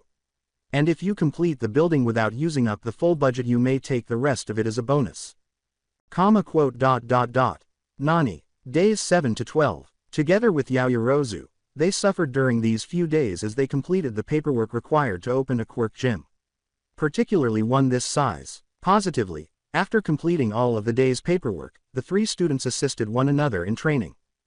Day 13. It was understandable that her eyes widened when she realized that a new blade was about to be born. Sorry to say, Ochako-chan, but I'll have to cut our training short. My quirk is calling. Izuku gave Ochako a scroll and grinned, saying, "Don't worry though, I won't leave you high and dry with nothing to do." A genuine papyrus scroll, complete with all the trimmings. Really, Izuku-kun. At times, her boss was the epitome of eccentric. It was endearing, but to be honest.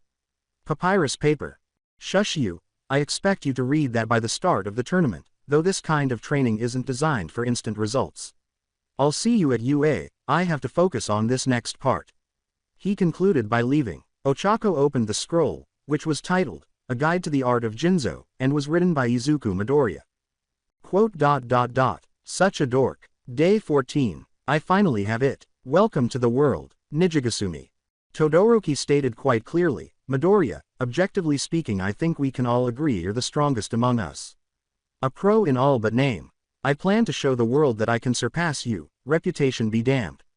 Prepare yourself out there, because I'm coming for you. The rest of the class shared this sentiment, albeit to differing degrees. Izuku said with a huge grin on his face, clearly anticipating the challenge, I'll be looking forward to it. In fact, I have something nice planned for everyone that will give you all the kick in the pants you might need to make that threat a promise. His words sent a shiver down the spines of his classmates. What on earth was the resident madman at the school thinking? The 18-plus hero herself introduced this year's festival to the millions of onlookers as the group of students made their way to the ceremonial field. Welcome one and all to a esteemed show. Now I know that you're all here to see the peak of youthful power and athleticism, but let's give our students the time to make their athlete's oath. She said, causing the stadium to tremble for a few seconds. Okay, pipe down. It's nice to know I still have that effect on people, but this isn't my show. Let's shift that applause to the man of the minute. The first-year representative for the festival, and coincidentally one of our largest sponsors, Midoriya Izuku. As the well-known young person ascended the steps to deliver his speech, a smaller but no less significant round of applause broke out. And his challenge to the rest of them. Midoriya, that's the guy who took down all those villains and made the leader run right. Didn't he beat them back before the pros even got there? I heard he killed a monster that was supposed to fight All Might. Is this competition even fair? Izuku took an oath while tapping the microphone to draw everyone's attention. Ladies, gentlemen, fish, reptiles, etc. Today we will indulge in the time-honored tradition of watching a bunch of kids brutally compete against each other for physical and social supremacy. With the occasional dash of blood sport to keep you savages invested, of course. And in the spirit of this, I've decided to throw in a bit more chaos into the mix. The audience abruptly fell silent, suggesting that his satirical and sardonic introduction of the event was successful in capturing everyone's interest. The outcome was the same whether it was due to silent agreement with what he said, shock at his boldness, or a slight offense at the accusations. All eyes were focused on Izuku Midoriya. First off, I'd like to address the concerns over fairness within the games by stating that I plan on holding myself back throughout each event. Partially to test myself, but mostly because if I didn't then we probably wouldn't be able to show this event on live television. And before you complain Aizawa-sensei, this idea was already green-lit by Principal Nezu. Quote. Son of A. Nearly everyone in 1A breathed a huge sigh of relief when they heard, before my homeroom teacher earns us a 13+ rating allow me to clarify my self-placed limitations. I will not be allowed to use my awakened quirk in any way. Only its base abilities that you are all likely familiar with will be allowed. They all witnessed the power of a Bankai, and only the most arrogantly blind could claim to wish to engage one in combat. There are no instant win conditions like Hinako and Senbon Sakura because that would be incredibly unfair. I have limited my blades to non-lethal types for hopefully obvious reasons. That was probably the biggest one. And finally I'm only allowed 3 unique blades per event. No exceptions. His overall combat ability was severely harmed by restricting his versatility, which made up half of his entire package. Izuku paused for a moment before making a show of calling forth a replica of one of his blades and revealing it next to the microphone to demonstrate its sound. In addition, I'd like to sweeten the pot so to speak for the winner of the sports festival. In addition to the worldwide clout, you will be rewarded with something few others have been able to attain. Your very own Zanpakuto, free of charge, and don't worry, I'll handle all the paperwork. I'll also leave which specific one it is as a surprise for the lucky winner. Now, who's ready to give their all, plus ultra for the sake of owning this absolute beauty? Beautiful was an understatement. The blade was straightforward, but its guard was an elaborate hourglass, and it had a very vibrant crimson hilt attached to it. Total quiet. Even the teachers were unaware of this minor development, and for almost a full minute, the stadium was filled with stunned shock. You furry bastard, I bet you didn't anticipate that. That's what you get for forcing me to give that extremely offensive and edgy speech. Izuku thought triumphantly, but as soon as everyone's minds caught up to what he had said, his eardrums caught fire. Holy shit, aren't those things worth millions? And he's just giving one away for free, to a bunch of high school students, the fuck? Dogpile. Izuku's ears perked up at the final statement. Someone is planning ahead. He tossed the microphone back to Midnight and headed back to his stunned classmates, who prudently decided to keep a few feet away in case they caught his unique brand of madness. Quote. Holy CRA I mean, what determination, such youthful confidence. I can barely breathe and my legs feel like jelly. Okay, Midnight, settle down. We don't need an 18+ worthy response immediately after you almost avoided a 13+ rating. Let's see if all that confidence is warranted. Onto the first event, the obstacle course. Izuku's perspective. This many people in an enclosed entrance. I thought, the first obstacle is pretty obvious, but I guess that's to be expected, and then I called forth Zanjetsu, the enormous blade snooping around me. One of the general education students attempted to be astute by saying, why you know Midoriya-san, this is a race. Not an execution. He obviously didn't research the competition. Before Midnight began the event, I grinned and said, I assure you that this blade is the perfect tool for speed. I instantly leapt to my feet when I felt a chill in the air, and to everyone's surprise, I did it again in midair, propelling me to the front of the pack and into the sun. A double jump, which I like to refer to as a flash step. I invented a very effective, almost instantaneous propulsion method. Zanjetsu. Melee type. Ascend as the release command. Ranking of popularity. 3. Midoriya's go-to weapon in most circumstances is this beast of a blade. He makes the most of its special ability, which makes it the most effective and adaptable Zanpakuto in his arsenal. Ability. By absorbing ambient energy from its surroundings, this blade enables the user to use it for direct propulsion or strength enhancement. Additionally, the blade has the ability to instantly release all of this energy for a potent slashing attack known as. With molten metal clearly dripping from the inside, I screamed, Getsuga Tenshou, and cut the incoming zero-pointer in half.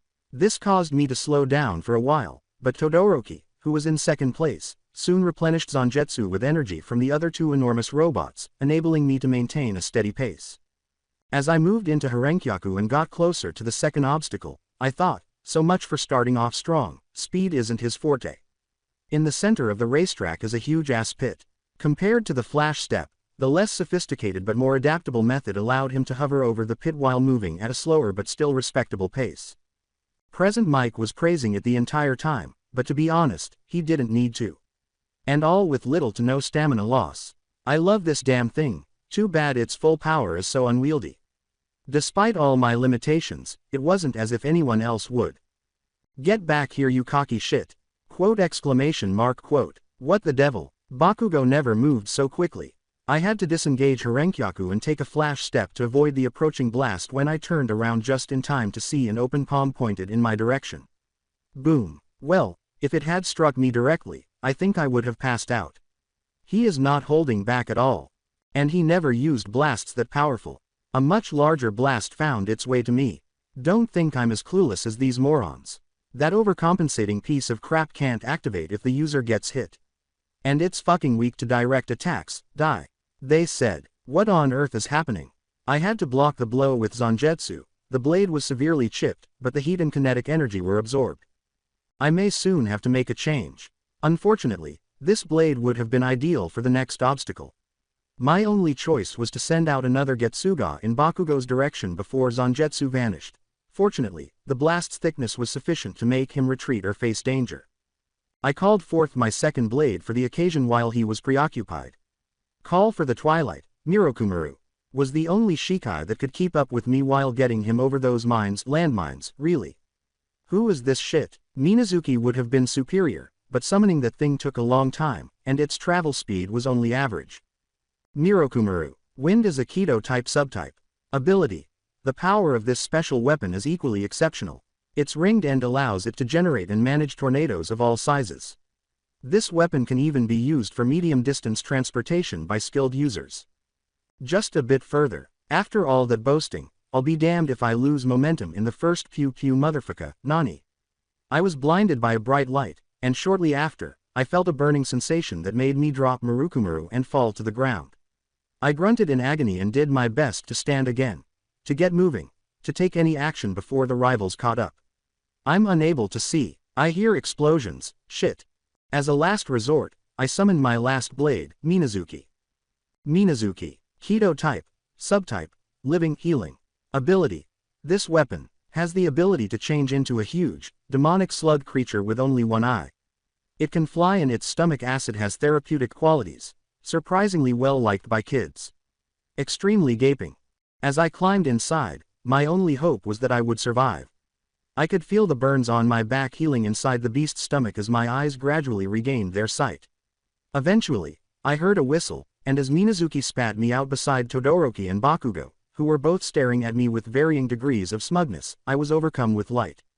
Laugh it up, you two. This isn't my finest moment, but you can bet your ass I won't be holding back in round 2.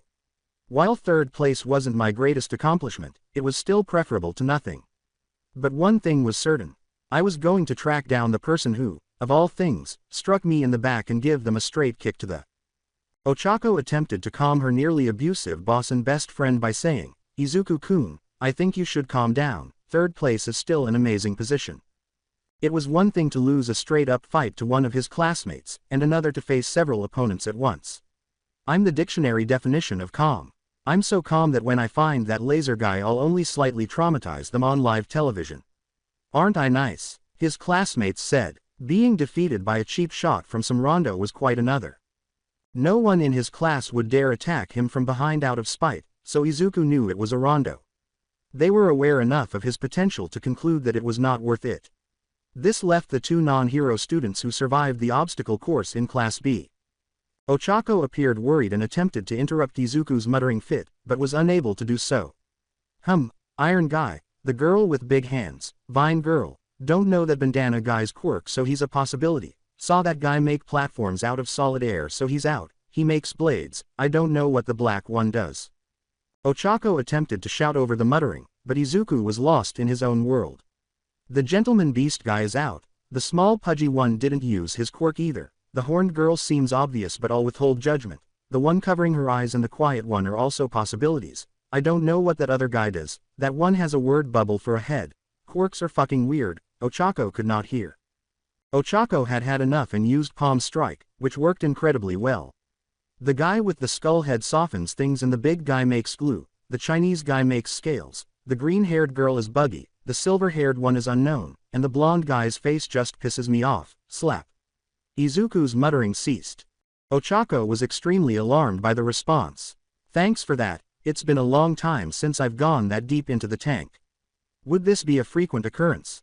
There were still minor mercies, but Ochako sighed in relief and said, "Don't worry, I've gotten better with the muttering thing lately, I guess it just happens more often when I'm irritated. But yeah, I narrowed down the people who could have shot me down to around 5 or 6 students. Since teams are made up of 3 or 4 players, that means that we'll only need to attack 3 teams at most to figure out who it was. We're still waiting. Why do you look so surprised? Did you think I'd want anyone else on my team? Hop on, we'll be better off in a smaller team of 2, maneuverability will be key. I've already figured out the 3 best Zanpakuto to use for this round as well, here," he stated prior to presenting Ochako with a newly. As for mine, Izuku formed another blade, this time with a green hilt. Its name is Benihime, and it can shoot out energy blasts, create shields, and form nets out of energy which themselves can explode at will. It should make blocking and counter-attacking child's play. Ochako shuddered when she heard his eerie laughter and saw his smile. This baby has never been seen in public before. I can't wait to see the looks on their faces when I use it. She nearly felt sorry for the other teams, but after the UA, hero students who performed well in the sports festival also tended to land lucrative side gigs and fantastic internships. Thus, her sympathy faded rather quickly. If you're going to use this round as an advertising slot, then can I get in on it? Asked a pink-haired student who, if Izuku remembered correctly, was in a support class. I bet my babies will do a great job out there and help us all get to the next round, and tons of sponsors. Her technology did appear to be quite helpful and could serve as Izuku's backup plan. However, Izuku felt uneasy because of the bubbly insanity that this girl exuded. Izuku was aware of where this path would lead, but he wasn't sure if he could afford to face the fallout from hanging around with a crazy scientist type. I don't see why not, we could use these along with my anti-gravity to make us untouchable in the air. Ochako had already made up her mind. Well, what could have gone wrong? After precisely 1 minute. Why, Murphy, why? Why do you abandon me now after I treated you well for so long? As Hatsume dressed them up and turned herself and her teammates into living quarters, Izuku pondered. The worst part was that the technology was so complicated that he was unable to distinguish between the superfluous flashy parts and the practical aspects. Let's get this over with. The second midnight says start, I'll use this. Don't be surprised if you feel a leathery appendage close to your face. Wait, what? Before the word start echoed throughout the stadium and Izuku's release phrase followed, the implications of what he had said were given some thought for about a half-second. In close, Murcielago. The immediate area surrounding Izuku was awash in a sense of overwhelming, pervasive dread. No, the word, dread, wasn't appropriate for this. It was a raw depression-given substance, and the air itself felt heavier as it approached the Greenette's location. Regarding the young Shinigami, he had undergone a significant transformation, as evidenced by his new, blatantly magnificent jet-black bat wings and horned bone helm. Subtly, though, with dark green tear marks, slightly longer hair, and now slitted green eyes. At last, Ochako's weight reduction and the strength of his Zanpakuto allowed Izuku and his teammates to ascend. Both commentators were having a field day at the time of this, or at least one of them was. Present Mike was reprimanded for using offensive language when he exclaimed, "Whoa! What do we have here? A new weapon from our resident blacksmith. Looks pretty edgy, but I'm not gonna lie, it's damn cool." Aizawa responded to inquiries from everyone, including his friend. It would seem that the problem child left us a few notes about his new blade. As you all heard, its name is Murcielago. Keep that in mind since the rest of its description is full of Spanish words and references. German, Japanese, and now Spanish. At least it made the child popular abroad, according to Aizawa. It's quite sparse actually. He calls them the hollow set, whatever that means. They share a few common features: increased strength, speed, durability, occasionally enhanced regeneration, an animal motif of some kind, and some kind of energy manipulation. It wasn't clear how significant the improvements had become. Izuku apparently wanted to keep that a secret. Izuku gave the teams below them a single finger once they were at a suitable altitude. It was a universal, unambiguous, "come at me bro," signal. With rather ferocious zeal, one team chose to accept the offer. You won't get paid to guess which one it is. Boom. Die stupid edgy Deku. When Bakugo shouted his catchphrase, he was suspended in midair by an energy shield that seemed to be floating and quite strong, thanks to Ochako. Before Izuku bitch slapped him back to earth with his wing, all he could say was, "Aw shit." Playing Bakugo like an instrument never grew old, even though it was too easy at times. Keep trying, Kachan. Maybe someday you'll get on my level. While you're down there, do you mind finding out what the competition's quirks are? Use your words, Kachan. I can't speak impotent rage. Was Bakugo the target of Izuku's rage? Indeed. Was that especially valiant? Absolutely not. Was it enjoyable? Indeed. Was it successful in making the explosive adolescent lash out once more? To a great extent. You're up, Hatsume. It's time for her to spend some time with that new baby she's been raving about. She said, "You got it, boss," as she pointed a suspiciously large-looking pistol at the stunned Bakugo. It fired a wide net that completely covered Bakugo as he fell, explaining its bulk. Regretfully, his team appeared to be very competent and managed to capture him using Ciro's tape before he could fall. Ah, that was supposed to shock anyone who touched the net from the outside on contact. I guess that tape's an insulator. He would do it himself, but regrettably his slit pupils were merely for show. It's fine, Hatsume, your baby did its job. Now please focus. Can you see any interesting quirks from up here? There wasn't much he could see from above. That's weird. Hey Hatsume, can you tell me what that purple-haired kid is doing? His team seems a little off. For some reason, they stayed motionless except for shuffling. Now that you mention it, most of that team has a blank look on their faces. They're kinda just standing there up until the purple-haired boy orders them to do something. So something to do with mind domination. To be honest, that was far more fascinating than he had anticipated. Another obnoxious blonde who didn't even have the ability to support it like Bakugo did said, well, he just climbed his way to the top of the list along with that annoying copy quirk user. As demonstrated by the fact that he lost the element of surprise and had his points stolen. Whatever you think of the feisty teen, at least he has actual power to support his bluster. Aside from his trash talk, Izuku was becoming concerned about his unexpected increase in power. In any case, just a tiny bit. Perhaps Bakugo will soon catch up to him. Mei gives me the thumbs up, and Izuku lets his gaze stray to the other teams. Keep an eye on Todoroki. We'll go for first place if he slips up, but until then we'll just hang out up here. Just floating there with nothing to do would be rather dull. Perhaps some chaos would keep things interesting. It appears that Class B is the festival's underdog. The man simply electrocuted and froze a number of schmucks before removing their headbands. I'll leave them alone then. The Mind Controller's team has two of my prime suspects, so I'll let them stealth their way to victory if that's what they want to do. I guess I can mess with Todoroki. Izuku grinned, knowing exactly what would irritate the boy with two hairs the most. Seeing their reactions would be well worth it, even if it took up his final slot for this round. Izuku summoned a new blade, specifically a tachi with a hexagonal guard and a red handle. Burn, Angetsu. Izuku let go of its shikai and hurled it close to the frozen B-class pupils. Mei asked, perplexed but otherwise accepting of his choice, "Hey boss, are you sure it was a good idea to give the enemy something that useful? Why did you do it anyway, and what does that sword do?" Ochako asked the same question, but she remained vigilant the entire time. It's just a power type with a flame motif. Useful for the current ordeal our friends in Class B are going through. As for why I did it, well, where's the fun in letting Todoroki go unopposed? If Class B can soften them up first, then why not let them? Besides, I can always dismiss Angetsu if they decide to bite the hand that fed them. Ochako shuddered. Her boss and best friend could be frightening at times. Remind me to never make you angry. If this is how you respond to someone who mildly annoys you, then I don't even want to know what you do to people who actually piss you off. Without observing Ochako's rapidly paling face, Izuku replied, you already saw what I do to people that truly anger me. Remember what happened to Nomu. He also gave the thumbs up to the person who picked up Angetsu, Kendo, as he thought her name was.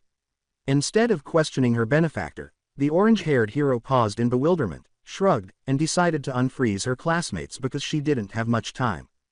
Boss, we got an explosive blonde on our 6, coming in Foz. Sero. Izuku's words were followed by a pointed finger and a tremendous burst of teal energy, which struck the flying blonde and sent him plummeting back to earth.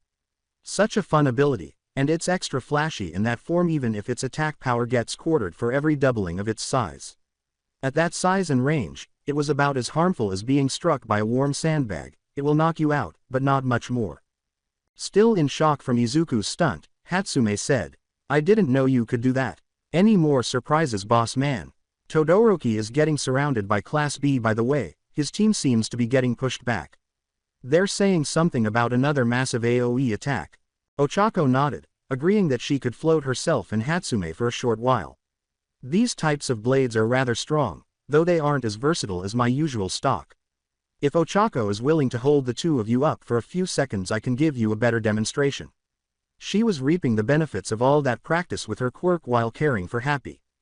First and foremost, Hollow-type Zanpakuto all give a rather extreme boost to strength and speed. As soon as he finished speaking, Izuku charged at Todoroki's team, and even the audience watching from a distance would have thought it was a blur. The icy-hot teenager had been watching Izuku, especially after he gave a powerful tool to another team, so he saw it coming. He attempted to create a defensive ice wall to block the approaching demon, but the ice was struck by what appeared to be a compressed version of whatever had been thrown at Bakugo just moments earlier, and it collapsed into nothing. In his customary exuberant manner, Present Mike told the audience, "Luz de la Luna, a powerful lance made of the same condensed energy as Izuku's Sero. Though its range is limited, it makes up for it in its durability and overwhelming explosive power." His seemingly flawless pronunciation of the foreign words caused Aizawa to raise an eyebrow. "What? I'm an English teacher. Spanish isn't all that different. Okay." Izuku paused for a moment as he watched a few sparks of flame leave Todoroki, only to continue when they extinguished, and taunted, "Nice try, Todoroki, that attempt will cost you 10 million points." With a disillusioned expression, he snatches the only valuable headband and then takes off again. For people who couldn't fly, it was a very broken ability. 5 to be exact. Murcielago's speed was impressive. More than anything, his taunting cost him even that small amount of time. "I'm back, girls, told you it would only take a few seconds. First place is ours, and this event is coming to a close soon enough. Let's see how they react. I bet Kachan's going to make a last-ditch attempt at us, but I have no idea about the rest. That busty girl from Todoroki's team is making something. Some kind of long metal po-oh. It's a gun. Are those allowed? Should I have made a gun?" Hatsume wondered about her decisions. Izuku did little more than raise an eyebrow. Even if Yaoyorozu had perfect aim, a gun would not accomplish much. For a number of reasons, the main one being that the majority of weapons lacked a range of several hundred meters. Izuku was drawn to Ochako's comment, "Why is it getting colder?" She was correct. It suddenly became much colder, which could only indicate one thing. As Todoroki built a gigantic pillar for his team to climb in an effort to get to them, the sound of rapidly expanding ice could be heard. They were being propelled upward at high speeds by the blue flames emanating from Ida's leg exhausts. They could also hear explosions coming from the other direction, which made the situation worse. Izuku remarked, "Rather determined, aren't they?" before firing a swift Sero at the ice pillar, which collapsed shortly after, leaving Team Todoroki in midair. Yaoyorozu then made the decision to fire her shot, targeting the bad boy's wings. As he casually deflected the rubber bullets, Izuku remarked, "You'd think they'd be fragile, I suppose." The intimidating demonstration of speed and durability completely shocked Team Todoroki. "Don't you dare ignore me, Deku. Your little girlfriend is wide op." Izuku used the much faster Bala technique to knock Bakugo out of the air, without even turning to face him. A Sero would have taken too long. The Bala was hardly more forceful than a hard slap to the face given how little effort Izuku put into it. Izuku chuckles as his childhood friend twitches his way down to be caught by his probably irritated teammates once more. Good thing Hatsume still has that net gun. Time's up. That boy is still stubborn, but at least it's entertaining. Izuku was signaled to land by that. Despite Murcielago's impressiveness, he would need to conserve his energy for the finals because it was a serious stamina hog. Nevertheless, it was worthwhile.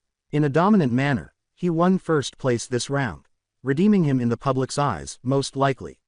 More significantly, he ensured that every suspect who could have shot him in the back was included in the final round. Ochako's words were ignored. "Izuku, please stop smiling like that, you're scaring everyone." A reckoning would occur. I will continue the story in next part. Till then, bye bye.